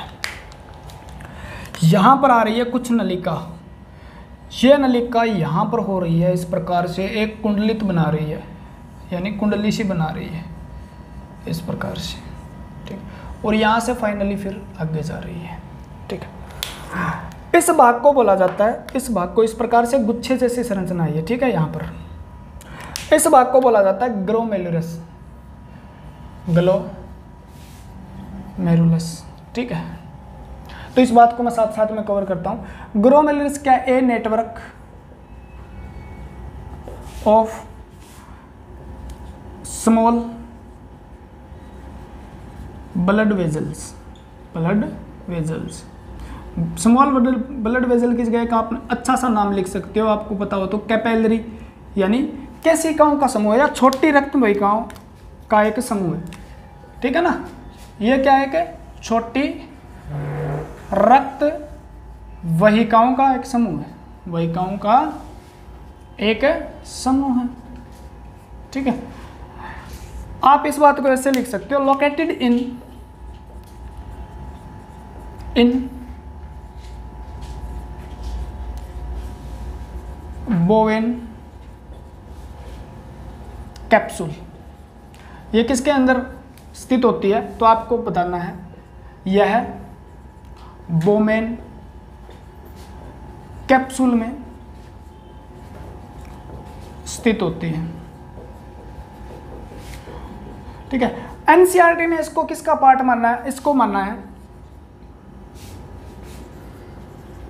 बिगिनिंग पार्ट ऑफ नेफ्रॉन, यानी नेफ्रॉन का ये शुरुआती हिस्सा है, यानी नेफ्रॉन का ये शुरुआती हिस्सा है, ठीक है। लेकिन है तो ये क्या है? ब्लड वेसल है, लेकिन नेफ्रॉन का शुरुआती हिस्सा माना है एनसीईआरटी ने, ठीक है ना, क्योंकि एनसीईआरटी को हम झुठला नहीं सकते। अगर हमें कोई भी डाउट वगैरह होता है ना, अगर हम की वापस भेजते हैं, वहाँ पर लगाते हैं भी हमारा ये क्वेश्चन गलत कर दिया आपने एग्जाम बोर्ड को, तो वो सही तभी कर पाता है जब आप एनसीईआरटी की कोई क्लिप भेजते हो उनके पास, ठीक है। तो याद रखना, ये जो आ रही है, ठीक है, और ये जो जा रही है, वो क्या है? दो नलिकाएं हैं, इसके बोलेंगे एफरेंट, ठीक है, यहां से क्वेश्चन आया देखो, एफरेंट एट्रियोल, एट्रियोल, और इसे बोलेंगे एफरेंट एट्रियोल। ई और ए का फर्क है, कोई दिक्कत नहीं। इसे बोलते हैं अभिवाही धमनिका। धमनी का काम रक्त लेके आना है शुद्ध, और इसका काम भी क्या है, धमनिका, यानी अपवाही धमनिका। कुछ नहीं है, एग्जिट पार्ट ऑफ ग्लोमेरुलस, ठीक है, यानी ग्लोमेरुलस है उसका क्या है, निकासी भाग है, ठीक है। और उसके बाद अब अभिवाही क्या है, ठीक है, तो आप कहोगे जी बिगनिंग पार्ट ऑफ ग्रेनुलस, यानी शुरुआती हिस्सा है जो रक्त को लेकर आ रही है, ठीक है ना, रक्त लेकर आ रही है, किस में लेकर आ रही है, ग्लोमेरुलस के अंदर, और ये ग्लोमेरुलस से क्या है, रक्त लेके जा रही है, यानी जो भाग यहाँ पर फिल्ट्रेट होना था वो यहाँ हो जाएगा, ठीक है। तो ग्लोमेरुलस से क्या हो जाता है, तो एक बात और भी लिख लो, यहाँ पर ब्लड फिल्ट्रेशन का पहला स्टेप शुरू हो जाता है, ब्लड फिल्ट्रेशन, ठीक है, स्टार्ट फ्रॉम एयर, ठीक है। यहाँ से क्या हो रहा है, रक्त का चलना शुरू हो जाता है, और इस बात को बोला जाता है, यानी हेयर बाय हाइड्रोस्टैटिक प्रेशर, और प्रेशर के माध्यम से अगर कोई फिल्ट्रेशन वाला काम हो रहा है ना, छंद रहा है, तो उसे बोलते हैं अल्ट्रा फिल्ट्रेशन, अल्ट्रा फिल्ट्रेशन, यानी परानिसंदन, परानिसंदन क्या बोला जाता है, इसे परानिसंदन बोला जाता है।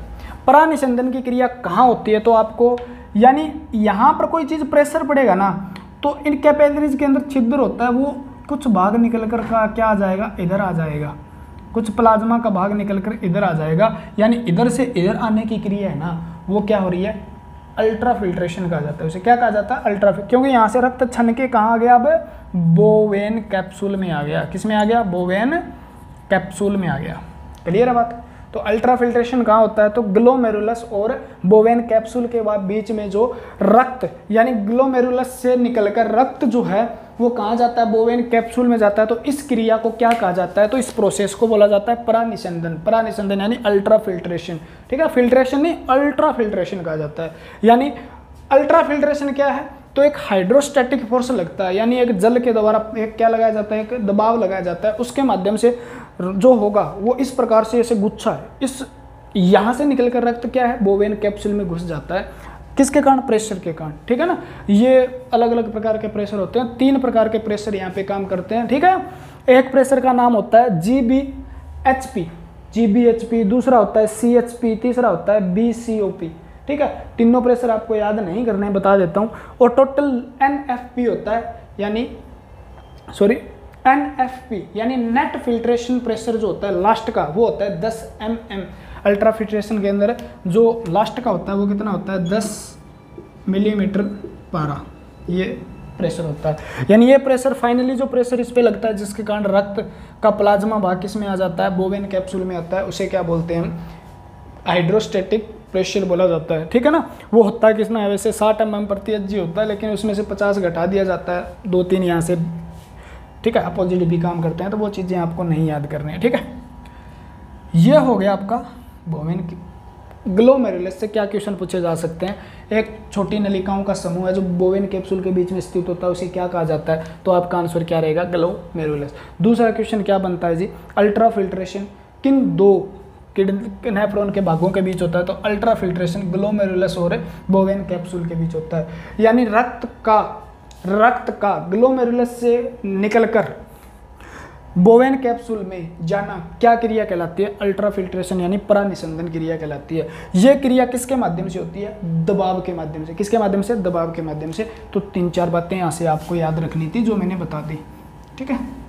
और ये निकलने वाली यहाँ से मोस्ट इंपॉर्टेंट अपवाही नलिका है, यानी एफरेंट क्या कर रही है, रक्त को लेकर बाहर जा रही है, ये अंदर आ रही है। इसके बाद यहाँ से सबसे ज़्यादा जो क्वेश्चन पूछा गया वो बता देता हूँ मैं आपको। एक होता है GFR, GFR most and most है, कम से कम मैंने 30 से 40 बार रिपीट देखा ये क्वेश्चन। GFR क्या है? तो इसकी फुल फॉर्म होती है ग्लोमेरुलस फिल्ट्रेशन रेट, ठीक है ना, यानी ग्लोमेरुलस छनने की दर, ठीक है, वो कितनी होती है? तो ये दिन के अंदर 180 लीटर ब्लड को फिल्ट्रेट कर देता है, किस में भेज देता है? नेफ्रॉन के अंदर, यानी 180 litre per day. Most and most important question है GFR कितना होता है? नॉर्मली GFR कितना होता है, वो कितना है? GFR 180 litre per day. अब डे का नहीं, वो मिनट का भी पूछ लेता है, तो आप एक बात बताना, 125 मिलीलीटर प्रति मिनट होता है। कितना होता है? 125, ठीक है, मिलीलीटर, यानी 125 mm एक मिनट के अंदर वो क्या निकाल देता है? 125 मिलीलीटर मिनट के अंदर यहां से रक्त यहां डाल देता है 1 मिनट में। एक नहीं, एक, ये बात लिख लो आप कि एक किडनी है और किडनी के अंदर, ये बात भी पीछे भूल गया होगा मैं, 10 से 13 लाख नेफ्रॉन पाए जाते हैं एक किडनी में, पर किडनी में, ठीक है ना। यानी दोनों के अंदर लगभग कितने हो गए? 26, यानी 20 से 26 लाख नेफ्रॉन है। वो सारे के सारे नेफ्रॉन क्या कर रहे हैं? जितना ही निकाल रहे हैं, क्या हो रहा है? उन नेफ्रॉन के अंदर जितना क्या जा रहा है? प्लाज्मा जा रहा है, उसे बोला जाता है GFR। सारी किडनी के अंदर सारे नेफ्रॉन के द्वारा क्या किया जाता है? जो फिल्ट्रेशन किया जाता है उसे बोला जाता है। वो कितना है? दोनों किडनियों में 180 लीटर पर डे है, एक किडनी के द्वारा नहीं, दोनों के द्वारा, ठीक है ना। और 125 मिलीलीटर पर मिनट, यानी इन सभी नेफ्रॉन के द्वारा किया जाता है ये काम, याद रखना है। दोनों किडनियों में हो रहा है। एक किडनी में 10 से 13 लाख है, प्रति किडनी के अंदर इतने नेफ्रॉन पाए जाते हैं, और दोनों में कितने? 20 से 26 लाख होते हैं। दोनों बात याद रखोगे आप, ठीक है ना। 1.1 से लेकर 1 मिलियन से लेकर 1.3 मिलियन तक पाए जाते हैं, इस बात को भी लिख लेना, ठीक है। अब भी क्या हुआ? बोवेन कैप्सूल क्या है? ये बात मोस्ट एंड मोस्ट इंपॉर्टेंट है आपके लिए, आप लिखो, इसे गहन करो। आप कहोगे जी 180 लीटर, 180 लीटर, 180 लीटर तो पाया ही नहीं जाता हमें। अरे पाया नहीं जाता, लेकिन ब्लड कितना पंप होता है आपके द्वारा? कितना पंप होता है? यहाँ से गुजरता हुआ रक्त यहाँ जाएगा और वो साफ होके दोबारा किसके द्वारा? रीनल वेन के द्वारा वापस निकल जाएगा, ठीक है ना। यानी आपके शरीर के द्वारा 180 लीटर का मतलब क्या है? 180 लीटर प्रतिदिन है, लेकिन आपका हृदय 1 मिनट में 5 लीटर रक्त पंप करता है, और 1 मिनट में 5, 1 घंटे में कितना? 6 पंजे 30 होता है, यानी 303 क्विंटल 1 घंटे में। और 24 घंटे में कितना हो गया? 24 या 72 होते हैं, यानी 72 क्विंटल रक्त पंप कर देता है आपका, यानी 7200 लीटर एक दिन में। और ये तो 180 है, इसका कितना भाग है? 20% भी भाग नहीं है। मैं बताता हूँ, 1 मिनट रुक जाओ, ठीक है। आगे बोवेन कैप्सूल क्या है? बोवेन कैप्सूल एक कप लाइक शेक है, कप लाइक शेक, यानी एक कप जैसा थैला होता है, ठीक है। करता क्या है जी? ठीक है, इस प्रकार का एक थैला होता है जिसके अंदर रक्त वाहिकाएं घुसी होती है, ठीक है। कप लाइक शेक है। दूसरा क्या है जी? बोवेन कैप्सूल का दूसरा क्वेश्चन क्या बन सकता है? ठीक है, स्टार्ट यूरिन फॉर्मेशन, यानी मूत्र का निर्माण कहां से शुरू होता है? मूत्र का निर्माण यूरिन के किस भाग, नेफ्रॉन के किस भाग से शुरू होता है? तो आपका आंसर रहेगा बोवेन कैप्सूल से शुरू होता है, ठीक है। यहां पर क्या होते हैं? प्रेशर के द्वारा प्लाज्मा घुस गया है, यहाँ पे क्या घुस गया? प्लाज्मा घुस गया, ठीक है। अब बस इतना याद करो इसे। एक कप मतलब जैसी संरचना है, जो किसका भाग है? नेफ्रॉन का शुरुआती भाग है, ठीक है। शुरुआती भाग इसे माना गया ना सिर्फ, लेकिन रियल में तो यही है। ये क्या कर रहा है? ये अल्ट्रा फिल्ट्रेशन होकर रक्त क्या आ रहा है? प्लाज्मा इसके अंदर आ रहा है, ठीक है। ये क्या कर देगा फिर? ये आगे प्लाज्मा को ट्रांसफर कर देगा किसके पास? PCT, प्रॉक्सिमल कॉन्वोल्यूटिव ट्यूब्यूल, समीप कुंडली नलिका के पास, ठीक है। अब ठीक है, एक बात यहां से समझ लो पहले, आपके पास ब्लड था, ठीक है, दिमाग में घुसा लो इस बात को, उसका कितना भाग था, सेल थे और प्लाज्मा था। प्लाज्मा कितना था 55%, 45% क्या था कोशिकाएं, आरबीसी थी जी, डब्ल्यूबीसी थी जी, प्लेटलेट्स थे, ये था। प्लाज्मा का कितना भाग था, प्लाज्मा के अंदर जल था, उसके साथ प्रोटीन थे, उसके साथ आयन थे, कोई भी आयन थे, मतलब पोटेशियम, कोई सोडियम वगैरह के आयन थे, और क्या था जी, और इसके अंदर क्या था, न्यूट्रिएंट वगैरह थे। न्यूट्रिएंट यानी आप कहोगे जी अमीनो एसिड था, हाँ जी था, ग्लूकोज था, हाँ जी था, ठीक है ना, फैटी एसिड था, हाँ जी था। उसके बाद इसके अंदर क्या है, यूरिया था जी, कहाँ से आया आपको पता होना चाहिए, यूरिया था, हाँ जी था। इसके बाद अमोनिया था, हाँ जी था। कोलेस्ट्रॉल था, हाँ जी था, कोलेस्ट्रॉल था, हाँ जी था। और प्लाज्मा में क्या था जी, और क्रिएटिनिन था, हाँ जी था। और क्या था जी, और इसके बाद बहुत सारी चीज़ें थी। इसके बाद इसके अंदर अलग अलग प्रकार के आयन थे, मिनरल थे, सारे के सारे न्यूट्रिएंट थे। उसके बाद इसके अंदर कैल्शियम था, सारी चीज़ें किसमें थी, प्लाज्मा में थी, उनका काम अलग से था। अब यहाँ पर जो घुसा है ना बोवेन कैप्सूल में, इस बात को याद रखो, पीसीटी क्या करेगी, यानी इसके अंदर प्लाज्मा घुसा है। आप एक बात याद रख लो, रट लो, दिमाग में बैठा लो, न तो आरबीसी यहाँ पे आएगी, न डब्ल्यूबीसी आएगी, न यहाँ पे क्या आएगी, प्लेटलेट्स आएगी, न कोई भी प्रोटीन आएगा। गलों में जो कौन से प्रोटीन, फाइब्रोनोजन पाए जाते हैं, पेरिन वगैरह जो प्रोटीन होते हैं, एल्ब्यूमिन होते हैं प्लाज्मा में, वो प्रोटीन नहीं घुसेंगे। यानी एक बात याद रखो, यहाँ से कोई भी प्रोटीन नहीं आएगा। कहाँ नहीं आएगा, बोवेन कैप्सूल में कोई भी आरबीसी, डब्ल्यूबीसी और प्लेटलेट्स नहीं आएगी, नेफ्रॉन, क्योंकि इसके जो प्रोटीन या आरबीसी, डब्ल्यूबीसी उनका साइज बड़ा होता है और इसके अंदर जो छिद्र होते हैं ना वो छोटे होते हैं, ताकि इसके अंदर आरबीसी, डब्ल्यूबीसी, प्लेटलेट्स वगैरह और प्रोटीन वगैरह न आ सके, ठीक है, ये चीज़ नहीं आएगी। अब प्लाज्मा के अंदर बाकी चीज़ सारी आ गई, इसके अंदर जल आ गया, यूरिया, अमोनिया वगैरह, कोलेस्ट्रॉल, केराटिन वगैरह वगैरह सारे आ गए, ग्लूकोज भी आ गया। अब इस भाग को आगे लेके जाना है, ठीक है ना, इस भाग को क्या लेके जाना, आगे लेके जाना है। अब आगे लेके जाना है तो यहाँ पर प्लाज्मा के अंदर वो सारी चीज़ें आ गई, ग्लूकोज भी आ गया, अमीनो एसिड आ गया, वाह वाह वाह वाह, सारी चीज़ें। तो यहाँ से अब क्या होगा, रीअब्जॉर्प्शन शुरू होगा, रीअब्जॉर्प्शन यानी पुनः अवशोषण शुरू होता है, पुनः अवशोषण, ठीक है। और यहाँ पर क्या हुआ था, फिल्ट्रेशन हुआ था, फिल्ट्रेशन यानी यहाँ पर क्या हुआ था, छनने का काम हुआ था। दूसरी क्रिया कौन सी हुई, पुनः अवशोषण। छना क्या, प्लाज्मा छना। रीअब्जॉर्प्शन क्या होगा, तो आपका आंसर रहेगा पीसीटी से कौन सी चीज़ें पुनः अवशोषित कर ली जाती है और ब्लड में मिला दी जाती है, ये लिखा आगे आएगी, इसके ऊपर जाल बनाएगी, मैं नहीं बना रहा यहाँ पे डायग्राम, ठीक है ना। तो पीसीटी से सारे के सारे 80% तो यहाँ पर क्या किया जाता है, वाटर रीअब्जॉर्प्शन किया जाता है, यानी पुनः अवशोषण कर लिया जाता है जल का, ठीक है। 80% मिनरल जो भी थे, न्यूट्रिएंट जो भी थे, न्यूट्रिएंट जो भी थे उनका रीअब्जॉर्प्शन हो जाता है, जैसे वो चाहे अमीनो एसिड हो, चाहे वो फैटी एसिड हो, उनका रीअब्जॉर्प्शन हो जाता है। 100% ग्लूकोज का हो जाता है। मोस्ट एंड मोस्ट इंपॉर्टेंट बात है ये, ग्लूकोज, ग्लूकोज का कितना हो जाता है, पीसीटी 100% इसका क्या कर देती है, पुनः अवशोषित करके किस में डाल देती है, ब्लड के अंदर। किस में डाल देती है, ब्लड के अंदर, ठीक है ना। जल का लगभग 80% हो जाता है, इसमें जल की मात्रा कम हो जाती है आगे, ठीक है ना, इसमें जल की मात्रा कम होगी। अब यहाँ पर ये चीजें अवशोषित होके आयन, आयन आयन लिखो यहाँ पे आप, आयन, आयन 80%, आयन कौन कौन से जी, 80% आयन क्या हो जाते हैं, पुनः अवशोषित हो जाते हैं, कहाँ से, पीसीटी से। जैसे calcium, calcium ion, potassium ion, sodium ion, ठीक है ना, हाइड्रोजन आयन, उसके बाद आप कुछ भी लिख लो यहाँ पे, क्लोरीन आयन, ठीक है, ये चीज़ें वापस चली जाती है। दूसरा पीसीटी क्या करती है जी, पीसीटी का मोस्ट इंपॉर्टेंट काम है पीएच वैल्यू को मेंटेन करना, पीएच वैल्यू को क्या करना, मेंटेन करना, मेंटेन करना, ठीक है। 4 बातें आप लिख लो यहाँ से।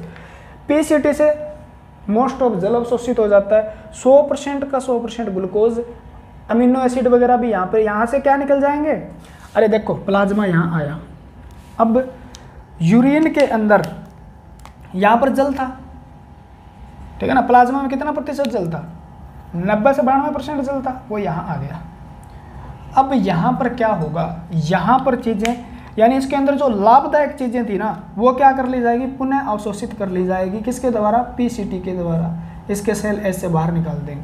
क्या निकाल देंगे इसमें, मान लो अमीनो एसिड था उसको बाहर निकाल देंगे, ग्लूकोज था उसको निकाल देंगे, जल बहुत ज़्यादा था इसके अंदर उसको बाहर निकाल देंगे, आयन थे पोटेशियम सिल्वर वगैरह वगैरह, ठीक है, कैल्शियम सोडियम ये उनको बाहर निकाल देंगे। थोड़ा डीप जा रहा हूँ मैं, ठीक है ना, थोड़ा सा समझ लेना इस बात को, ऐसे बाहर निकाल देंगे। अब यहाँ पर जल की मात्रा भी कम हो जाएगी और पीसीटी से ये चीज़ें इंपॉर्टेंट है जो बाहर निकल गई, ठीक है ना। तो अरे प्लाज्मा जाके पढ़ो पीछे, प्लाज्मा में जो चीज़ें थी ना उसमें से जो फायदेमंद चीज़ें हैं, एक यूरिया नहीं निकलेगी वापस, अमोनिया नहीं निकलेगी, कोलेस्ट्रॉल फालतू है तो वो नहीं निकलेगा, क्रिएटिनिन नहीं निकलेगा, बाकी सारी चीज़ें इंपॉर्टेंट चीज़ें हैं वो मोस्ट ऑफ किसके द्वारा बाहर निकाल दी जाती है, वापस पीसीटी यानी समीप कुंडलित नलिका से निकाल दी जाती है, ठीक है। अब इसके अंदर क्या बचा, बहुत ही कम तो क्या बचे हैं, आयन बचे हैं, बहुत ही कम जल बचा, ठीक है ना, पीसीटी के बाद, और रीअब्जॉर्प्शन की क्रिया चालू है, ठीक है। अब ये है आपका loop of Henle, loop of Henle यानी हेनले का लूप। अब इसके अंदर आगे चला जाएगा ये इस प्रकार से, इसे बोलते हैं डिसेंडिंग लूप ऑफ हेनले, ठीक है। और ये जाकर ये जो लास्ट पीक है इससे ऊपर जाएगा तो इसे बोलेंगे असेंडिंग, ठीक है। लेकिन असेंडिंग डिसेंडिंग, यहाँ से भी क्या होगा, जल का अवशोषण होगा, इस बात को याद रखो आप। यहाँ से भी क्या होगा, जल का अवशोषण होगा, जल का पुण्य अवशोषण होगा लूप हेलने से। यहाँ से क्या होगा, जो असेंडिंग, ठीक है ना, असेंडिंग लूप ऑफ हेनले है या ट्यूब्यूल बोलते हैं इसको, यहाँ से होगा सोल्ट, यहाँ से क्या होगा, सोल्ट, यानी इसके अंदर अगर सोल्ट ज़्यादा है तो वो पुण्य अवशोषित हो जाएगा। अब यहाँ पर आने के बाद इसके अंदर क्या बचा, बहुत ही कम तो जल बचा है, बहुत ही कम तो यहाँ पर क्या बचा है, जल बचा है, बहुत ही कम जल बचा है, ठीक है। और इसके अंदर बचे हैं अब यूरिया, अमोनिया, यूरिक एसिड और क्रिएटिनिन, बिलिरुबिन का कुछ भाग, बिलीवर्डिन का भाग और जल, यानी जो अच्छी चीज़ें थी हमारे शरीर में वापस चली गई, ठीक है ना। और ये यहाँ पर आके जल के अंदर क्योंकि यूरिया को बाहर निकालने के लिए जल चाहिए, तो जल के अंदर कुछ चीज़ें थी वो डीसीटी के पास आएगी। अगर यहाँ से कुछ न हुआ, अरे सारी की सारी चीज़ें यहाँ से अवशोषित हो जाती है, पुण्य अवशोषित हो जाती है, कुछ भी लिखो आप, मोस्ट ऑफ बात आपके लिए पुण्य अवशोषित हो जाती है। यहाँ पर सिर्फ और सिर्फ कंडीशनल रीअब्जॉर्प्शन होता है। कंडीशनल का मतलब जरूरी है तो होगा, नहीं तो नहीं होगा, ठीक है ना। यहाँ पर तभी होगा जब जल की मात्रा ज़्यादा है। अगर अभी भी जल ज़्यादा बचा है तो ये क्या कर लेगा, एक हार्मोन काम करता है यहाँ पे एडीएच, एल्डिस्टेरोन, ठीक है, जो सोल्ट वगैरह को क्या कर रहा है, रीअवशोषित कर लेता है। आप कहोगे जी पुण्य अवशोषित कर लेता है, बात कंप्लीट है क्या, ठीक है क्या। तो ये डीसीटी दूरित कुंडलित नलिका। अब फाइनली क्या हो गया, यूरिन का निर्माण हो गया, ये बूंदे बूंदे बन के आगे जानी शुरू हो गई, ठीक है ना। ये क्या है, यूरिन है, ठीक है, यानी यहाँ पर क्या हो गया, मूत्र का निर्माण हुआ है, ठीक है। यहाँ पर डीसीटी पे एडीएच और एल्डिस्टेरोन काम करते हैं, रोग के अंदर बता दूंगा, डीसीटी पे काम करते हैं, ठीक है ना, एडीएच डीसीटी पे काम करते हैं, एल्डिस्टेरोन और एडीएच वैसोप्रेसिन हार्मोन भी बोलते हैं, ठीक है। यानी यहाँ से लगभग चीज़ें 80% अवशोषित हो रही हैं, कुछ जल अवशोषित हो रहा है लूप ऑफ हेनले से, और कुछ साल्ट जो बचे हैं, सोडियम वगैरह जो बचे हैं वो यहाँ से हो रहे हैं, और बाकी अगर कुछ और भी बच गया तो आयन यहाँ से भी रीअवशोषित होंगे, ठीक है ना। अमीनो एसिड अगर बच गया तो वो भी अवशोषित कर लेगा। गलती से जल ज़्यादा आ गया है यूरिन के अंदर तो उसको भी क्या कर लेगा, ये डीसीटी पुनः अवशोषित कर लेगी। तो ये नेफ्रॉन के फालतू भागों के काम थे, ठीक है ना। यानी ये इस प्रकार से पुनः अवशोषित करता है। और लास्ट क्या होता है, एक चीज़ सिक्रेशन भी बोलते हैं, निष्कासन भी होता है। उसके बाद यूरिन फाइनली बन जाता है, उसका फॉर्मेशन होकर वो कलेक्टिक डक्ट के अंदर क्या हो जाता है, इकट्ठा हो जाता है। तो यूरिन फॉर्मेशन की 3 अभिक्रिया वो किसके द्वारा पूरी होती है, नेफ्रॉन। आपसे पूछा जाता है ग्लूकोज का 100% अवशोषण या जल का 80% तक अवशोषण या आयन का 80% तक अवशोषण कौन सा भाग कर लेता है नेफ्रॉन का, तो पीसीटी। कौन कर लेता है, पीसीटी कर लेता है। बात कंप्लीट होती है, रट्टा मारने की जरूरत ही नहीं है भाई, 80% याद कर लो, दिमाग में बैठा लो, 80% प्लाज्मा के अंदर जो अच्छी चीजें पाई जाती है वो पीसीटी से पुण्य अवशोषित हो जाती है। अगर उसके बाद भी कुछ चीज बच जाता है ना, तो बचने के बाद क्या है, डीसीटी उस पर काम करता है। डीसीटी जल का भी अवशोषण करता है, लूप ऑफ हेनले भी जल का करता है, ये चीज साल्ट का करती है। थोड़ा सा यहाँ पे लिख लेना, ऊपर जाने वाली जो क्या है, अवरोही, अरे सॉरी आरोही ट्यूब्यूल है वो क्या करती है, जल उसका सॉल्ट का करती है। तो ये बात अगर कंप्लीट हुई तो ये प्लाज्मा वाला थोड़ा सा देख लेना, ठीक है।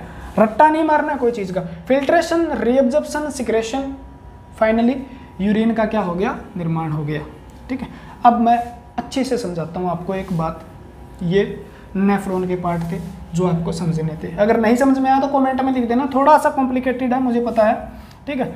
दोबारा समझा देंगे, टेंशन मत लेना। लेकिन आगे का लेक्चर और देखोगे तो समझ में आ जाएगा, मुझे लगता है ऐसा, आपको नहीं लगता हो। लेक्चर लंबा है, खींच के चलो, 2 बार में देख लो भाई। यूरिन फॉर्मेशन रहता है आपका मोस्ट इंपॉर्टेंट। मूत्र का निर्माण रहता है, मूत्र का निर्माण। मूत्र का निर्माण किस प्रकार से होता है? मूत्र निर्माण के 3 स्टेप होते हैं, यानी स्टेप 1 अब आ जाएगा पीछे वाला समझ में, स्टेप 2 3 क्रियाओं में ये पूरा होता है, स्टेप 3 पहला होता है ग्लोमेरुलस फिल्ट्रेशन, ग्लोमेरुलस फिल्ट्रेशन यानी ग्लो छन्ना। मेरा काम है समझाना आपको, ठीक है ना, याद करना आपका काम है। मैं समझा के बहुत अच्छे से समझा रहा हूँ, मेरे हिसाब से लग रहा है आपको। अगर ये लग रहा है अभी अच्छे से समझा नहीं आ रहा तो आप कमेंट लिख के बताओ, लाइक करो वीडियो, आप डिसलाइक करो। अच्छे से समझ में ना आ रहा पूरा डिसलाइक मारो जी लगा के, कोई फर्क नहीं पड़ता, हमें पता चलना चाहिए। अगर हम आपको पसंद आ रहे हैं, हमारे पढ़ाया हुआ आपको पसंद आ रहा है, आपको समझ में आ रहा है तो आप लाइक कर दीजिए, शेयर कर दीजिए, सब्सक्राइब कर दीजिए। अगर पसंद नहीं आ रहा है तो अनसब्सक्राइब कर दीजिए, डिसलाइक कर दीजिए। और कमेंट में तो गालियाँ मत देना, ठीक है ना, कुछ को सिखा के जाते हैं आपको, गालियाँ मत देना भाई यार, ठीक है, अच्छा नहीं लगता। अच्छे बच्चे गाली नहीं देते, मुझे पता है, चाहे उसे समझ में आए ना आए वो गाली नहीं दे सकता, क्योंकि उसकी परवरिश कहाँ से हुई है, उसके घर वालों को जाता है। आप अगर गालियाँ देते हो ना तो आपको बुरा नहीं कहेंगे, ऐसा कहेंगे हमारे यहाँ पे क्या होता है, उसकी औलाद बेकार है। यानी आपका नाम नहीं आया, औलाद नाम आया आपके लिए तो, लेकिन आपके पापा का नाम आया, राम पड़ेगी, औलाद बेकार है, ठीक है। तो उसका पापा का नाम बदनाम होता है। तो आप सीखो भाई, कुछ पढ़ रहे हो, आपको माँ बाप कितना कुछ कर रहे हैं आपके लिए, आप इतना भी कुछ नहीं कर सकते। उनको गालियाँ तो न दो कम से कम। आप गालियाँ दूसरे को देते हो, आपके पापा को, लोग गालियाँ देते हैं मम्मी पापा को, यार इसकी प्रीवियस भी ढंगे से नहीं हुई थी, इसका ये नहीं होता, तो थोड़ा सीखो, ठीक है ना। गालियाँ नहीं देना है, चाहे कोई पढ़ाई अच्छा ना पढ़ाए, किसी भी टीचर को गालियाँ नहीं देते, टीचर क्या किसी को भी नहीं देते भाई, ठीक है। यार दोस्ती में चलता है, थोड़ा बहुत इधर उधर हो जाता है मजाक में, लेकिन बाकी नहीं, ठीक है। उसके बाद दूसरा स्टेप है वो होता है रीअब्जॉर्प्शन। तो कितनी मेहनत कर रहे हैं आपके लिए यार, आपका हक बनता है सब्सक्राइब करके शेयर करने का, पुण्य अवशोषण, बस बात खत्म हो रही है। लास्ट स्टेप होता है, मैं थोड़ा सा नीचे लिख देता हूँ काम आएगा, स्टेप 3 होता है इसमें।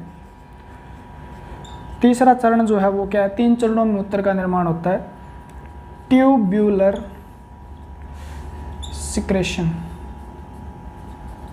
यानी नलिका स्त्रावन। बस एक बात यहाँ से समझ लो भाई आप, मूत्र का निर्माण यहाँ हो रहा है, यहाँ से इधर के माध्यम से इधर जाके इकट्ठा हो रहा है, ठीक है ना।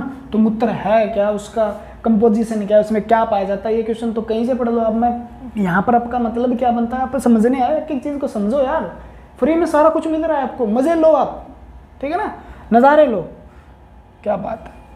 आपके ब्लड था जी, हाँ जी, रक्त था, रक्त में प्लाज्मा था जी, हाँ जी था, प्लाज्मा में 90% क्या था जी, जल था, हाँ जी था, 8% प्रोटीन था, हाँ जी था, बाकी 2% अन्य चीज़ें थी, अदर था। अदर में क्या था जनाब, अदर 2% के अंदर यूरिया थी, हाँ जी 2% के अंदर यूरिया थी, यूरिक एसिड था, हाँ जी। यूरिक एसिड के बाद आपका गलत वाली चीज़ें बता रहा हूँ मैं, यहाँ क्रिएटिनिन था, हाँ जी था, अमोनिया होगा कुछ ना कुछ, क्या था, अमोनिया था, NH3।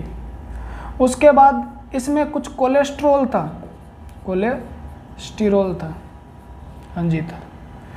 उसके बाद इसके अंदर अच्छी चीज़ें थी, अमीनो एसिड था, समझो साथ साथ में ब्लड वाला रिवीजन हो रहा है।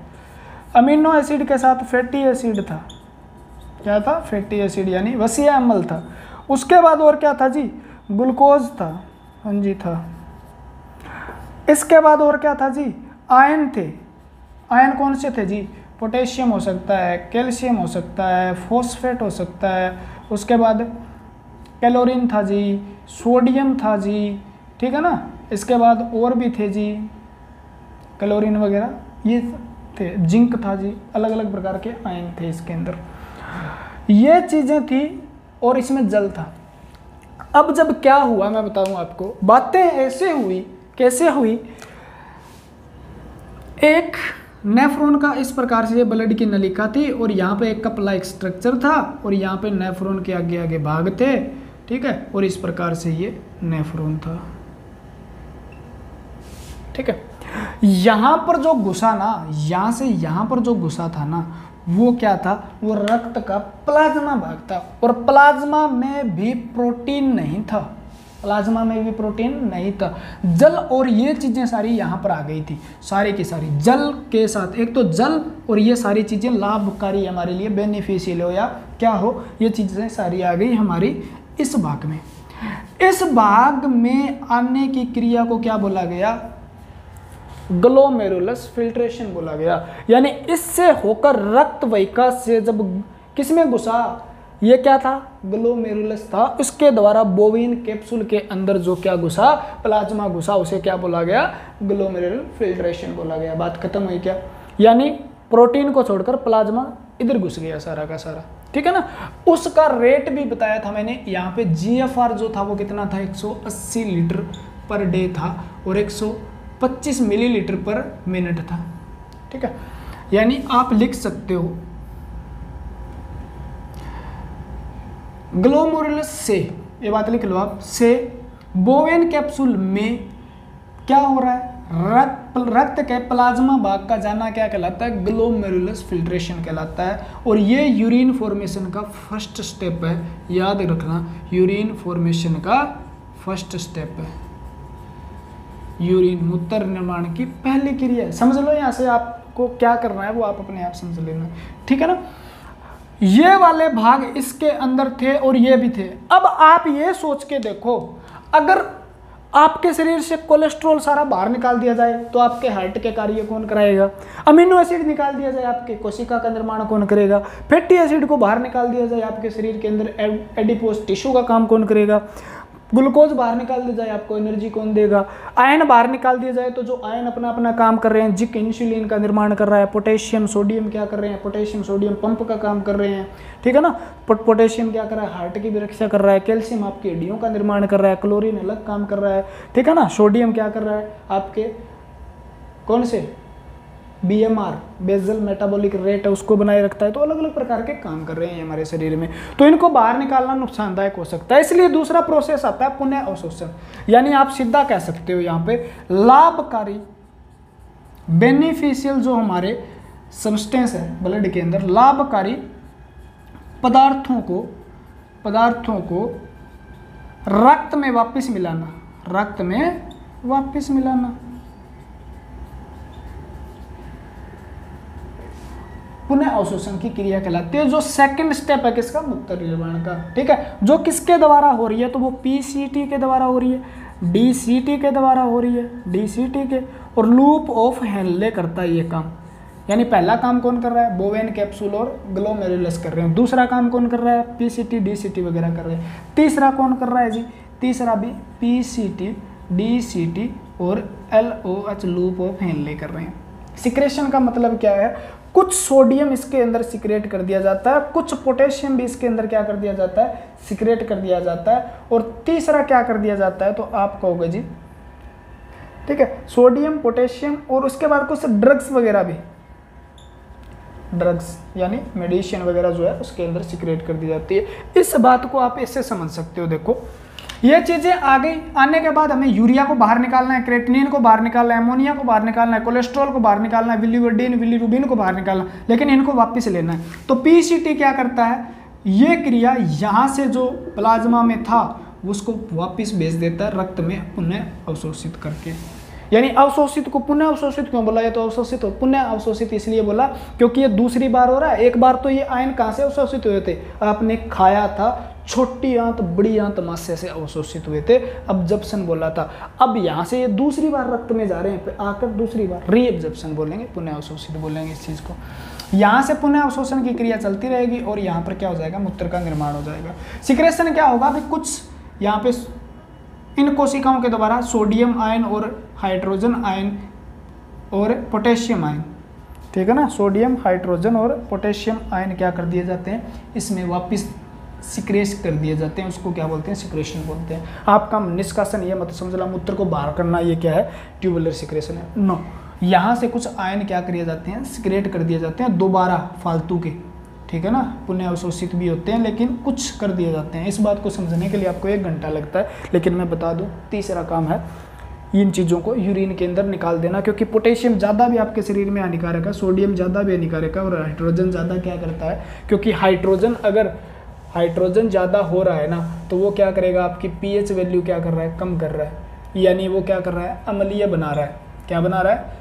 अम्लीय बना रहा है रक्त को, यानी पीएच वैल्यू को मेंटेन रखने के लिए हाइड्रोजन आयन का सिक्रेशन किया जाता है, ठीक है ना, हाइड्रोजन पॉजिटिव उनका सिक्रेशन किया जाता है मूत्र के द्वारा बाहर करने के लिए, फालतू के हैं उनका, ठीक है, उसे सिक्रेशन बोलते हैं। तो ये आपका मूत्र का निर्माण हो जाता है 3 स्टेप के अंदर, ठीक है। नलिकाओं द्वारा सोडियम, पोटेशियम और हाइड्रोजन के आयन का वापिस फिल्ट्रेट के अंदर डालना क्या कहलाता है?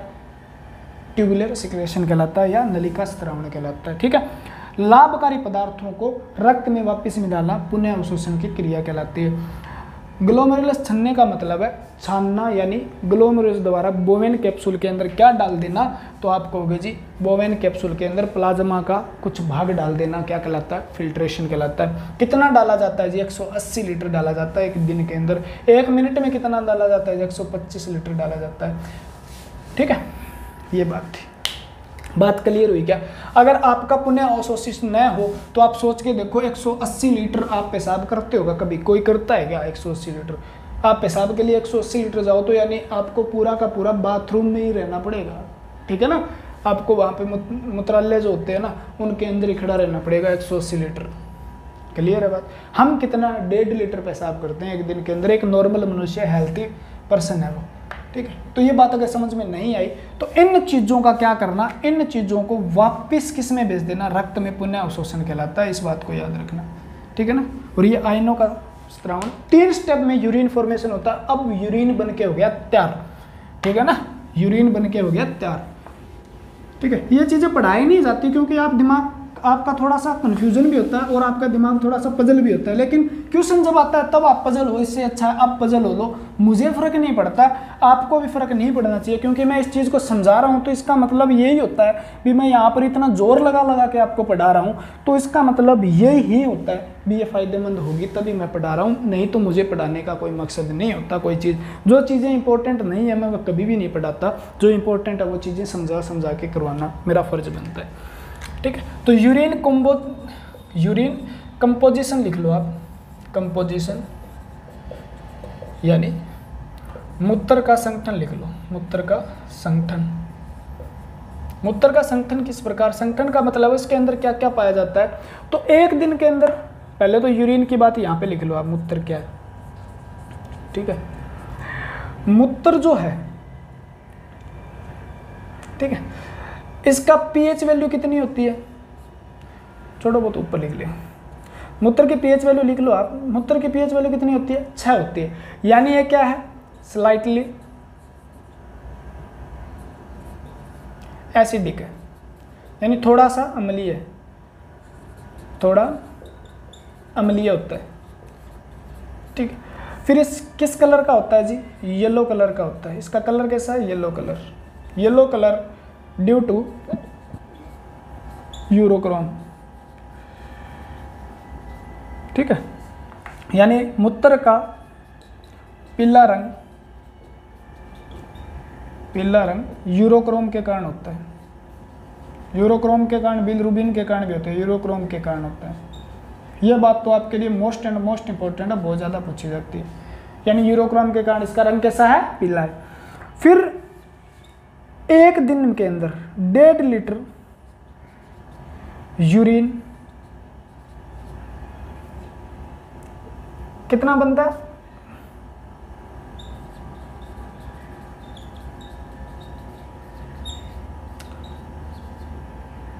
भाई किडनी, यानी एक दिन के अंदर 1.5 लीटर यूरिन का निर्माण किया जाता है आपकी किडनी के द्वारा। कितना किया जाता है एक दिन में? 1.5 लीटर यूरिन पर डे लिख लो आप यहाँ पे, यूरिन फॉर्मेशन बाय किडनी, यानी 1.5 लीटर एक दिन में। कितना? 1.5 लीटर एक दिन के अंदर यूरिन का निर्माण करती है आपकी किडनी, ठीक है ना। यानी आप यूरिन का जो सिक्रेशन करते हो वो कितना करते हो? आपके द्वारा जो ड्रेन आउट यानी बाहर किया जाता है यूरिन, वो कितना होता है दिन में? 1.5 लीटर नॉर्मली वैल्यू है अप्रोक्सीमेट, ठीक है ना, एक हेल्थी पर्सन के लिए। तो ये बात तो हो गई। अब कंपोजिशन मूत्र के अंदर क्या है? तो ये इसके अंदर 90% तो क्या होता है जी? 90 क्या 95% लिखो आप, जल होता है। सबसे ज़्यादा क्या इसमें? जल है, 95%। उसके बाद 2.5% सबसे ज़्यादा इसके अंदर यूरिया होती है। मोस्ट इंपॉर्टेंट क्वेश्चन है, सबसे ज़्यादा कौन सा कंपाउंड है इसके अंदर जो हमारे शरीर के लिए नुकसानदायक है? यूरिया। उसके बाद इसके अंदर और क्या होता है? तो आपको आंसर देना है 2.5% यूरिया, उसके बाद क्रिएटिनिन होता है इसमें 1%, उसके बाद 0.5% 0.05 यूरिक एसिड होता है। आप लिखोगे 1% क्रिएटिनिन होता है जो हानिकारक है हमारे शरीर के लिए, क्रिएटिनिन होता है, ठीक है। इसके बाद आप लिखोगे पीएच वैल्यू, नीचे लिख लो आप, इसकी पीएच वैल्यू कितनी है? 6 पीएच वैल्यू होती है, ठीक है। उसके बाद लिखोगे आप 0.05% इसके अंदर यूरिक एसिड होता है, 0.05% इसमें यूरिक एसिड होता है। इसके बाद 1.3% इसमें शुगर वुगर वगैरह सारा कुछ होता है, ठीक है ना। बाकी सारे अदर सब्सटेंस है, फालतू का कोई भी हो सकता है जो हमारे शरीर में फालतू है। वो शुगर भी हो सकती है, फैटी एसिड भी हो सकता है। क्या हो सकता है? फैटी एसिड भी हो सकता है, कोलेस्ट्रॉल भी हो सकता है, ठीक है ना, ग्लूकोज भी हो सकता है, ग्लूकोज शुगर में आ जाए, ठीक है। अमीनो एसिड भी हो सकते हैं जनाब, ठीक है ना। उसके बाद कैल्शियम भी हो सकता है। और विटामिन सी याद रख लेना, मूत्र के द्वारा कौन सा विटामिन सी, विटामिन सब शरीर से बाहर निकल सकता है, तो विटामिन सी मूत्र के द्वारा निकल जाता है। ये बात आपको याद हुई तो आपको याद करना होगा, ठीक है। क्लियर है क्या? ये बात लिख लेना। मूत्र का पीला रंग किसके कारण है? यूरोक्रोम के कारण है। मूत्र का पीएच मान 6 होता है। मूत्र कैसा होता है? अम्लीय प्रवृत्ति का होता है। मूत्र एक दिन में कितने मूत्र का निर्माण होता है? किडनी के द्वारा 1.5 लीटर का होता है, ठीक है। फिल्ट्रेशन कितना होता है? 180 लीटर का होता है। 180 लीटर में से बाकी चीज़ें वापिस है, यानी 99% चीज़ें, 99 से ऊपर भी क्या कर ली जाती है? पुनः अवशोषित कर ली जाती है। क्या कर ली जाती है? पुनः अवशोषित।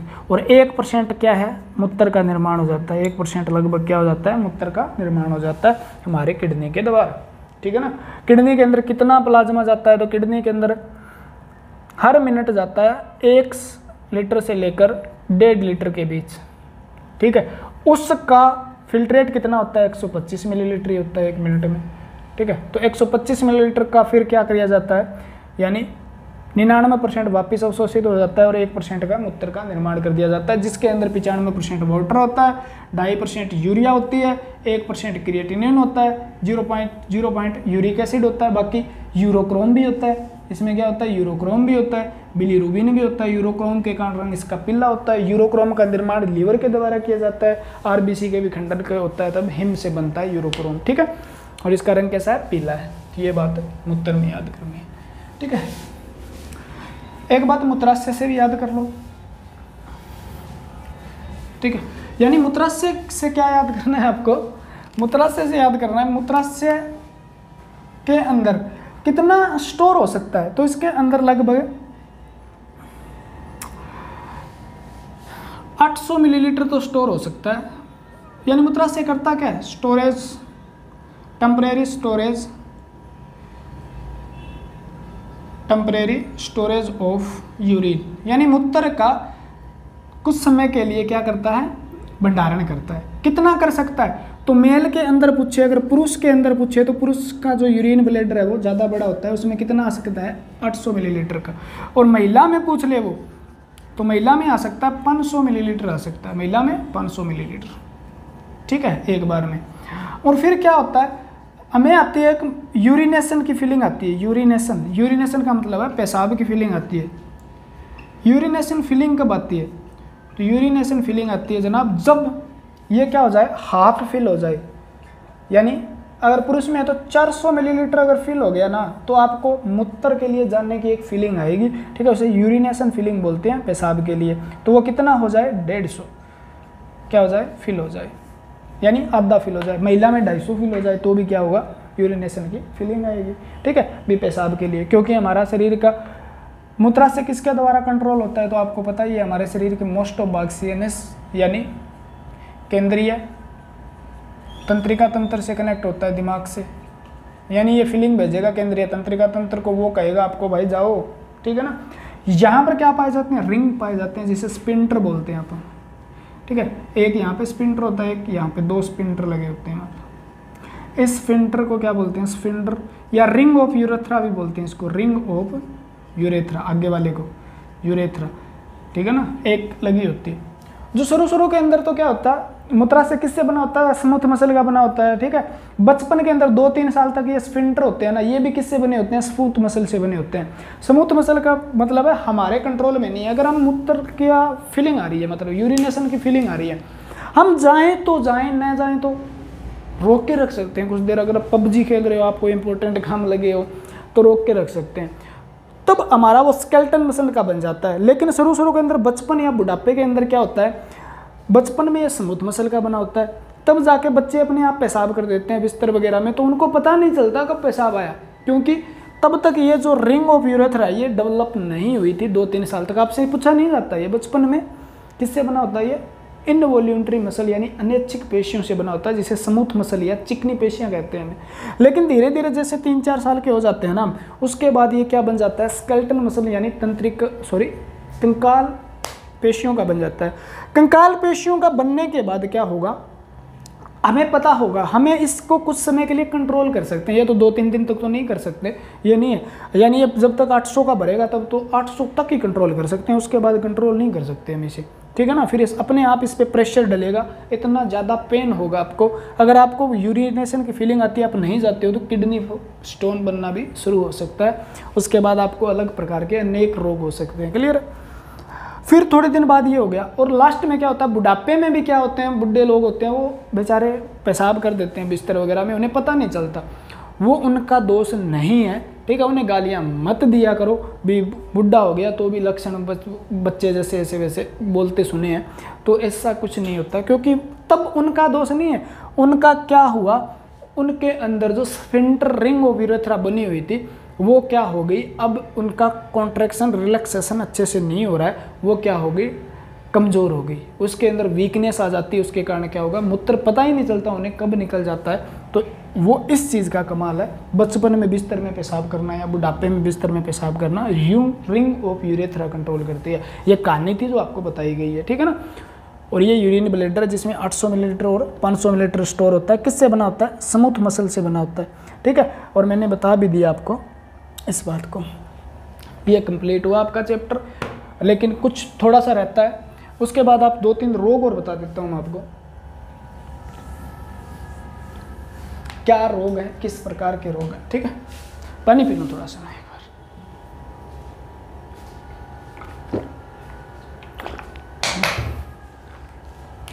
कितने टाइम की होगी,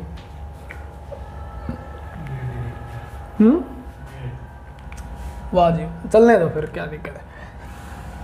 अब आपका आता है, एक आपने सुना होगा किडनी स्टोन, मैंने बता दिया आपको, डिजीज इससे संबंधित, किडनी से संबंधित डिजीज पढ़ रहे हैं हम, किडनी स्टोन बता दिया आपको मैंने पहले भी। पेल्विस रीजन में बनता है, कुछ नहीं रहता है, कोई भूल गया हो तो बता देना, ठीक है। कैल्शियम ऑक्सोलेट से बनी होती है, किससे बनी होती है, कैल्शियम ऑक्सोलेट से, लिथोट्रिप्सी वगैरह से निकाली जाती है। उसके बाद आता है आपका एक किडनी फेलियर, ठीक है, यानी किडनी का फेल होना किडनी फेलियर कहलाता है, या किडनी डैमेज बाद का हिस्सा है। किडनी फेलियर क्या हो रहा है, ये not work properly, does not work properly, आपको सही से जब कार्य नहीं करती है, किडनी नहीं करती है,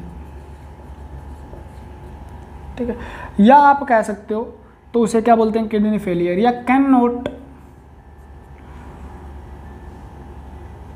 फिल्ट्रेशन ऑफ ब्लड, या रक्त का क्या नहीं कर सकती, फिल्ट्रेशन नहीं कर रही है, तो वो क्या है, किडनी फेलियर है, ठीक है। किडनी फेलियर होने के बाद आपको क्या करवाना पड़ता है, फिर किडनी फेलियर होने के बाद आपकी किडनी क्या होती है, ट्रांसप्लांट होती है, किडनी क्या होती है, ट्रांसप्लांट होती है, ठीक है, यानी किडनी को बदला जा सकता है, किडनी क्या होती है, ट्रांसप्लांट, यानी किडनी का गुर्दे का क्या हो सकता है, फिर प्रत्यारोपण बोलते हो आप इसे, प्रत्यारोपण, ठीक है, इसका प्रत्यारोपण किया जा सकता है, ठीक है। डीएनए वगैरह मैच करते हैं, आपकी फैमिली मेंबर है उसमें से आपका डीएनए मैच करता है, तो आप क्या कर सकते हो, किडनी का ट्रांसप्लांट कर सकते हो, ठीक है। किडनी का ट्रांसप्लांट होने से पहले, क्योंकि आपकी किडनी फेलियर हो गई है, फिल्ट्रेशन नहीं कर पा रही है, तो आपको आर्टिफिशियल फिल्ट्रेशन करवाना होता है, जिसे बोला जाता है डायलिसिस। क्या बोला जाता है, डायलिसिस, हिंदी में बोलते हैं इसको अपोहन, अपोहन, डायलिसिस भी बोलते हैं, ठीक है ना, डायलिसिस। तो डायलिसिस क्या है, आर्टिफिशियल फिल्ट्रेशन ऑफ ब्लड, ठीक है, यानी कृत्रिम तरीके से रक्त को क्या करना, कृत्रिम तरीके से रक्त को छानना, रक्त को छानना क्या कहलाता है, ठीक है, छानने की क्रिया क्या कहलाती है, डायलिसिस। ये शरीर से बाहर होती है और उसका जो उपकरण प्रयोग किया जाता है ना, उसे बोलते हैं डायलिजर, डायलिजर, ठीक है ना, क्या बोलते हैं, डायलिजर। ये एक उपकरण होता है, मशीन है, ये क्या है, मशीन है या इंस्ट्रूमेंट बोल सकते हो आप, ये क्या है, क्या मशीन है। यानी आपने जब भी देखा होगा, यानी ये आपका हाथ है, जैसे यहाँ से, ठीक है, जैसे जैसे भी आपका हाथ, यहाँ से एक नलकी लगाई जाती है और यहाँ पर एक मशीन लगी होती है, ठीक है ना, इस मशीन के अंदर आपके ब्लड को भेजा जाता है, इस प्रकार से घूम के यहाँ से और वापस से यहाँ डाल दिया जाता है, यानी गया और वापस आया। यहाँ पर क्या हुआ, जो काम नेफ्रॉन कर रहे थे ना, जो काम नेफ्रॉन कर रहे थे वो ये मशीन कर रही है, ठीक है ना, फालतू चीज़ों को यहाँ निकाल रही है, बाकी रक्त को वापस भेज दिया जाता है, ठीक है ना, तो वो क्या होता है, डायलिसिस होता है। और इस क्रिया को वैसे हीमोडायलिसिस बोलते हैं, क्या बोलते हैं, हीमोडायलिसिस। एक अलग भी होता है, ठीक है, पेरिटोनियल डायलिसिस भी होता है, जिसके अंदर क्या किया जाता है, केमिकल डाला जाता है आपके एब्डोमिनल कैविटी के अंदर, कोई वो रीअब्सोर्सित करके उसके द्वारा शरीर से बाहर किया जाता है, ठीक है ना, ब्लड से कैसे ही, तो वो याद करो ना करो कोई दिक्कत नहीं, लेकिन डायलिसिस है क्या, कृत्रिम तरीके से ब्लड को फिल्ट्रेट करना ही है, उसे हम डायलिसिस कहते हैं, ठीक है। और डायलिसिस, ये हीमोडायलिसिस है, डायलिसिस दो प्रकार का होता है, ये हीमोडायलिसिस है, यानी रक्त को यहाँ से इस प्रकार से लेके मशीन द्वारा, डॉक्टर द्वारा डाला जाता है, उसे बोलते हैं डायलिसिस, ठीक है।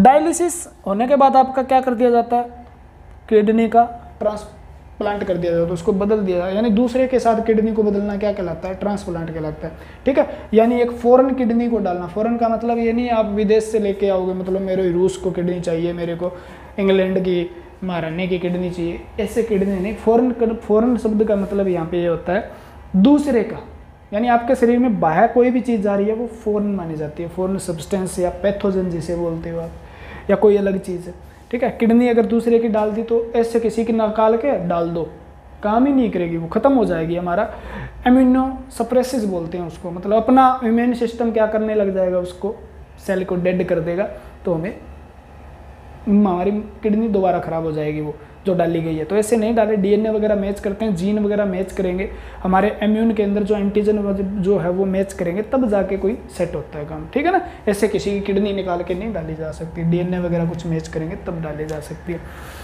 इसके बाद क्या होगा, सबसे पहले किडनी जो ट्रांसप्लांट हुई थी ना, वो 1902 से प्रोसेस चल रही थी, कभी चूहे की डाल दी, कभी किसी की डाल दी, कभी जी करे उसकी डाल दी, ऐसे करके 1902 से प्रोसेस चलते चलते 1954 के अंदर सबसे पहला किडनी को मतलब क्या किया गया था, ट्रांसप्लांट किया गया था। क्या किया गया था, किडनी को ट्रांसप्लांट किया गया था जैसे मूरे द्वारा, ठीक है, यूनिवर्सिटी के अंदर। तो पहले किडनी आपसे पूछा कब ट्रांसप्लांट हुई, सक्सेसफुल कब हुई, ट्रांसप्लांट 1902 में ही हो गई थी, ठीक है ना, की गई थी, लेकिन ये सक्सेसफुल नहीं हुई थी। कारण क्या रहा होगा, वही इम्यूनो सप्रेसिस बोलते हैं जिसको, यानी इम्यून सिस्टम के द्वारा किडनी किसी की डाली गई, उसको नष्ट कर दिया गया। 1902 से लेकर फिर 1954 तक बहुत अलग अलग प्रकार के क्या हुए, आपको पता है क्या हुए, रिसर्च होते रहे, डालते रहे, कोई मर गया, कोई डेड हो गया, ठीक है। लेकिन सबसे पहले जोसेफ वैज्ञानिक थे, जोसेफ मुरे नाम के एक वैज्ञानिक थे। 4 मार्च 1954 को सबसे पहले इन्होंने सक्सेसफुल किडनी का ट्रांसप्लांट किया था एक जोड़े के अंदर, यानी जुड़वा बच्चे था एक, ठीक है ना, जुड़वा था, यानी उसकी डाल के उसके अंदर डाला गया। तो वहाँ से हमें पता लगा भी किडनी ट्रांसप्लांट होती है, उसके अंदर बहुत चीज़ें हमें देखनी पड़ती है, पहले ऐसे किडनी को ट्रांसप्लांट नहीं किया जा सकता। तो आपसे क्वेश्चन पूछा गया सबसे पहले किडनी का प्रत्यारोपण किसके द्वारा हुआ था, तो 4 मार्च 1954 को जोसेफ मुरे नामक वैज्ञानिक ने किया था, यानी एक जुड़वा के रूप में किया था। एक जुड़वा थे, वो ट्विंस थे, उसकी निकाल के दूसरी ट्विंस के अंदर डाल दी गई, यानी अपने जुड़वा भाई की किडनी ही डाली गई थी, ठीक है ना। तो आप बात को क्लियर है, ये समझ लो इस बात को, ठीक है ना। तो उसके बाद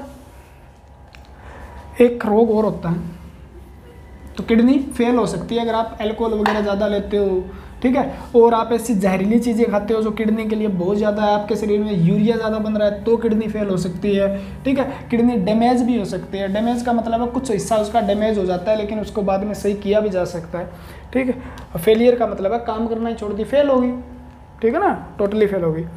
उसके बाद होता है आपका एक रोग होता है हाइपर यूरेस्मिया, ठीक है, ये याद रखना है आपको, हाइपर यूरेस्मिया। हाइपर यूरेस्मिया कब होता है, जब आपके शरीर में यूरिक एसिड की मात्रा ज़्यादा हो जाए तो उसे बोलते हैं हाइपर यूरेस्मिया। इसके अंदर आपके यूरिन की मात्रा ज़्यादा हो जाएगी, ठीक है ना, यानी यूरिक एसिड की मात्रा बढ़ने से कौन सा रोग हो जाता है, हाइपर यूरेस्मिया। यूरिक एसिड अगर ये जोड़ों में जम जाए आपके, ठीक है ना, जॉइंट के अंदर ये कलेक्ट होना शुरू हो जाए तो आपको एक रोग हो जाता है जिसे हम बोलते हैं गाउट। जैसे आप बोलते हो जी गाउट को गंठिया पाए, गंठिया रोग, ये जोड़ों में, ठीक है ना। कभी और करेंगे, पेन होना शुरू हो जाता है। यूरिक एसिड को मैं बताऊंगा, हाँ यहाँ पे लिख लो बस, खत्म है कहानी इसकी। गाउट रोग किसकी अधिकता से होता है, तो यूरिक एसिड की अधिकता से होता है। हाइपर यूरेस्मिया रोग किसकी अधिकता से होता है, यूरिक एसिड, ये किडनी से रिलेटेड रोग है। हाइपो यूरेस्मिया, हाइपो यूरेस्मिया ये रोग किससे संबंधित है, पहला क्वेश्चन बनता है तो किडनी से किसकी कमी से होता है, यूरिक एसिड जो होता है उसकी कमी हो जाती है, उसका लेवल क्या हो जाता है, कम हो जाता है, तो हाइपर यूरेस्मिया हो जाता है। क्लियर है बात क्या, ठीक है। उसके बाद एक रोग होता है डायबिटीज,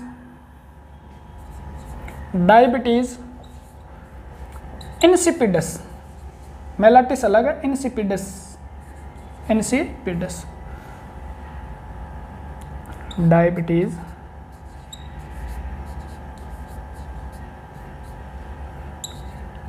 इंसिपिडस, ये रोग किडनी से संबंधित है, ठीक है। इस रोग को बोला जाता है ड्रिंकर डिजीज। क्या बोला जाता है, ड्रिंकर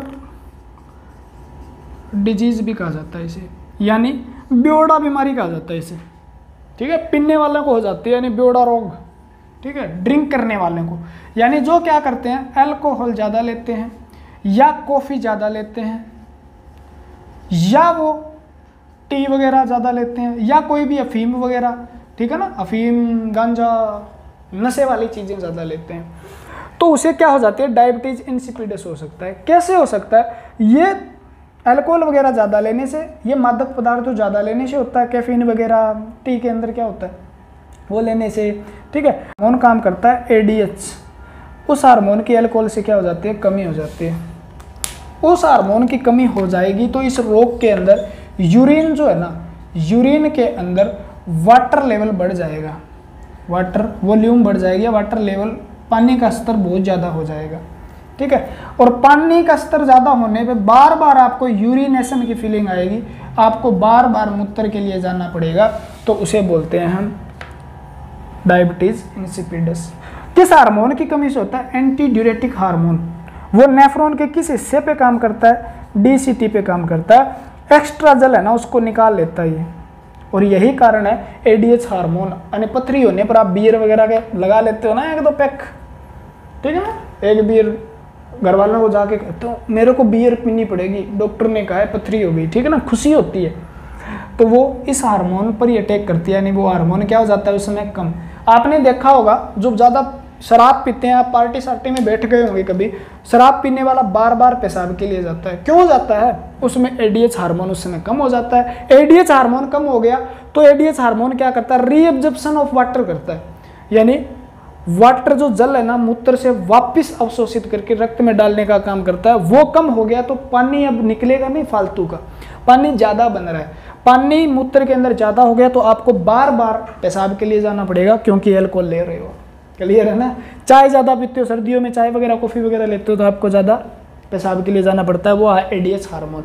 इसे एंटी ड्यूरेटिक हार्मोन या वेसोप्रेसिन हार्मोन भी कहा जाता है। एक एल्डोस्टेरोन भी होता है जो मिनरलोकॉर्टिकॉइड्स से, ठीक है ना, मिनरलोकॉर्टिकॉइड्स हार्मोन भी बोलते हैं, जिसे एल्डोस्टेरोन बोलते हैं इसका मेन हार्मोन। वो भी क्या करता है? जल का स्तर क्या कर देता है, इसमें मूत्र में जल का स्तर कम करने का काम करते हैं और रक्त में बनाए रखते हैं ये, ठीक है। बाकी हार्मोन वाला चैप्टर देखो आप, क्लियर है? तो ये आपको ड्रिंकर ब्योड़ा डिजीज हो जाती है, ब्योड़े का रोग हो जाता है, ठीक है। एक होता है आपको नेफ्रेटिस। नेफ्रेटिस बैक्टीरिया से होने वाला रोग है, पेनिसिलिन ली जाती है उसके अंदर। नेफ्रेटिस, नेफ्रॉन के अंदर स्वेलिंग आ जाती है, बात खत्म हुई बस, ठीक है। बहुत लंबा हो गया लेक्चर, ठीक है, थक जाते हो आप, क्या करें जनाब, मज़ा बहुत आता है पढ़ाने में, पढ़ाते पढ़ाते पता ही नहीं चलता लेक्चर कितने मिनट का हो गया। अगला लेक्चर किसी का होता तो है नहीं भी, मैं छोड़ के चले जाएं, आगे टीचर आके खड़ा हो जाता है। ऑफलाइन में तो कह देते हैं बाहर आ जाओ भाई, ठीक है मेरा टाइम हो गया, लेकिन यहाँ पर कोई कहता नहीं। तो फीलिंग के अंदर 1-1.5 घंटे का लेक्चर हो जाता है। और मैं यही सोच रहा हूँ क्योंकि मेरी थोड़ी दिन बाद ज्वाइनिंग है, तो ज्वाइनिंग से पहले मैं आपको बहुत ज़्यादा, चाहे मुझे 20-30 मिनट का लेक्चर नहीं, मैं बहुत ज़्यादा करवा दूं। होने के बाद मुझे पता है ज्वाइनिंग होने के बाद एक बार सेट होने में लगेगा तो छुट्टियां भी हो सकती है, तो इसलिए लंबे लेक्चर हो रहे हैं। अगर आप कहो जी छोटे ही डाल दो, हमें तो ज्वाइनिंग होने के बाद मिले ना मिले, तो मैं छोटे लेक्चर डाल दूँगा। लेकिन आपको पढ़ना है ना, आप एक लेक्चर को 2 बार में देख लिया करो, ठीक है ना। आपके पास है, मैं ये नहीं कह रहा आप आज लेक्चर डाला है तो आज देखो, आप धीरे धीरे देख लो, नो प्रॉब्लम, ठीक है ना।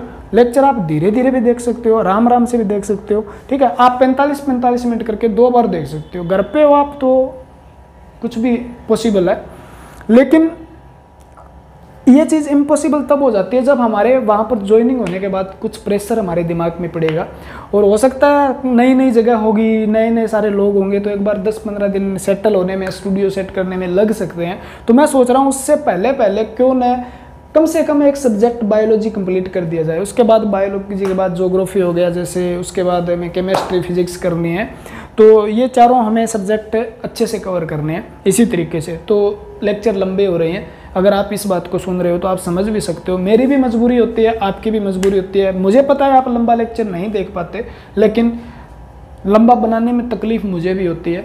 मैं सोच रहा हूँ जल्दी से जल्दी आपका सिलेबस कंप्लीट हो जाए। जो पढ़ने वाले बच्चे हैं उनके लिए है, बाकी ना पढ़ने वाले हैं वो मेरी क्लास मेरे हिसाब से नहीं देख सकते। क्यों नहीं देख सकते? वो 20 या 30 मिनट की क्लास देख सकते हैं, और फिर वो भी साइंस की क्लास इतनी लंबी देखना बहुत बड़ी बात है। जो पढ़ रहे हैं ना, जो रियल में ही जिनका मकसद नौकरी लगना है, जो ठोकरें खा चुके हैं, ठीक है, वो ही यहाँ तक आते हैं और ये वीडियो को लास्ट तक देखते हैं और मेरी 1-2 बात सुन के जाते होंगे, ठीक है। क्योंकि अगर आप ठोकरें खा कर सीख रहे हो ना, तो आपका जीवन बीत जाएगा, ठीक है ना।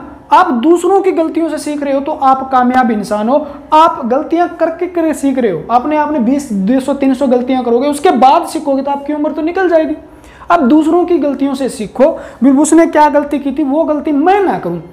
जो कामयाब नहीं हुए आज तक, उसे 4 से 5 साल नौकरी की तैयारी करते हो गए, ठीक है, उसे पूछो उसने क्या गलतियां की कामयाब नहीं हुए, तो आप सफल होने के कंगार पे हो, ठीक है ना। आप सोच रहे हो मैं गलती करूंगा सीखता जाऊंगा, गलती करूंगा सीखता जाऊंगा, उम्र निकल जाएगी सीखते सीखते, ठीक है ना। तो कोई फ़ायदा नहीं है। गलतियां कर करके मत सीखो, कुछ अपनी गलतियों से सीख, अपने आप मिल जाएगी। कुछ लोगों ने जो गलतियां की थी और वो आज तक कामयाब नहीं हुए, उनसे सीखो, फिर पता चलेगा। कामयाबी आपके द्वार है, लेकिन आप मेहनत कितनी करते हो डिपेंड इस पे करता है, ठीक है। अगर आप धीरे धीरे चलते हो तो 1 किलोमीटर जाने में आपको कुछ समय लगेगा। आप दौड़ लगाते हो, जितनी आपकी स्पीड होगी ना उतनी, उसके हिसाब से आप दौड़ लगाओगे तो 1 किलोमीटर जल्दी तय हो जाएगा। ये भी आप जानते हो अच्छे से। मंजिल पाना है और मंजिल तक किस तरीके से जाना है इंपॉर्टेंट। मंजिल पाना तो है ही है, लेकिन आप 10 साल में पाओगे, फ़ायदा क्या है। मंजिल तक किस तरह हमें जानना है इंपॉर्टेंट वो है। तो आप धीरे धीरे धीरे धीरे चलते नहीं रहिए, आप थोड़ी सी स्पीड बढ़ाइए अपनी, और कुछ ऐसा कीजिए जो दूसरे लोग नहीं कर रहे हैं। जिन्होंने लोगों ने गलतियां की है उनसे सीख के आप अच्छी अच्छी बातें सीख लीजिए। फ़ायदे में रहोगे, ठीक है, और कायदे में रहोगे। क्लियर है बात क्या? तो आज के लिए इतना ही। अगर लेक्चर पसंद आया तो आप लाइक कर दीजिए, सब्सक्राइब कर दीजिए, शेयर कर दीजिए। नहीं पसंद आया तो डिसलाइक कर दीजिए, अनसब्सक्राइब कर दीजिए, कोई मैटर नहीं करता, क्योंकि मैं उन्हीं बच्चों को पढ़ाना चाहता हूं जो पढ़ना चाहते हैं रियल में। जो नहीं पढ़ते हैं वो लेक्चर न देखें, मैं उन्हें कभी नहीं कहता भी लेक्चर देखें मेरा, क्योंकि यहाँ पे कपिल शर्मा का शो तो चलता नहीं, बहुत बोरिंग लेक्चर होता होगा, ठीक है, साइंस का है। तो आप वही देखें जिन्हें सिलेक्शन चाहिए। और यहाँ तक आप सुन रहे हो तो ये बात मैं लास्ट में इसलिए कहता हूँ क्योंकि वो तो भाग गए जिन्हें नहीं देखना था, ठीक है। तो वही लेक्चर देखें जिन्हें पढ़ना है, ठीक है। अगर आपको अच्छी बातें लग रही है तो आप कमेंट में 2 बातें लिख भी सकते हो। आप 1.5 घंटे का लेक्चर देखने के बाद अगर आप ये नहीं कहते हो भी अच्छा पढ़ाया, बुरा पढ़ाया, कुछ भी नहीं पढ़ाया, रिस्पॉन्स नहीं देते हो, तो इसका मतलब यही है भी आप पाना तो बहुत कुछ चाहते हो, लेकिन क्रेडिट किसी को नहीं देना चाहते। क्रेडिट अपने आप खुद रखना चाहते हो। आप कमेंट करो, लाइक करो, हमें थोड़ा सा अच्छा फील होता है, ठीक है। तो कर दिया करो। समझदार हो, प्यारे हो, ठीक है, अच्छे हो सब। भगवान आपको जल्दी से जल्दी जॉब देगा। आज के लिए इतना ही। जय हिंद।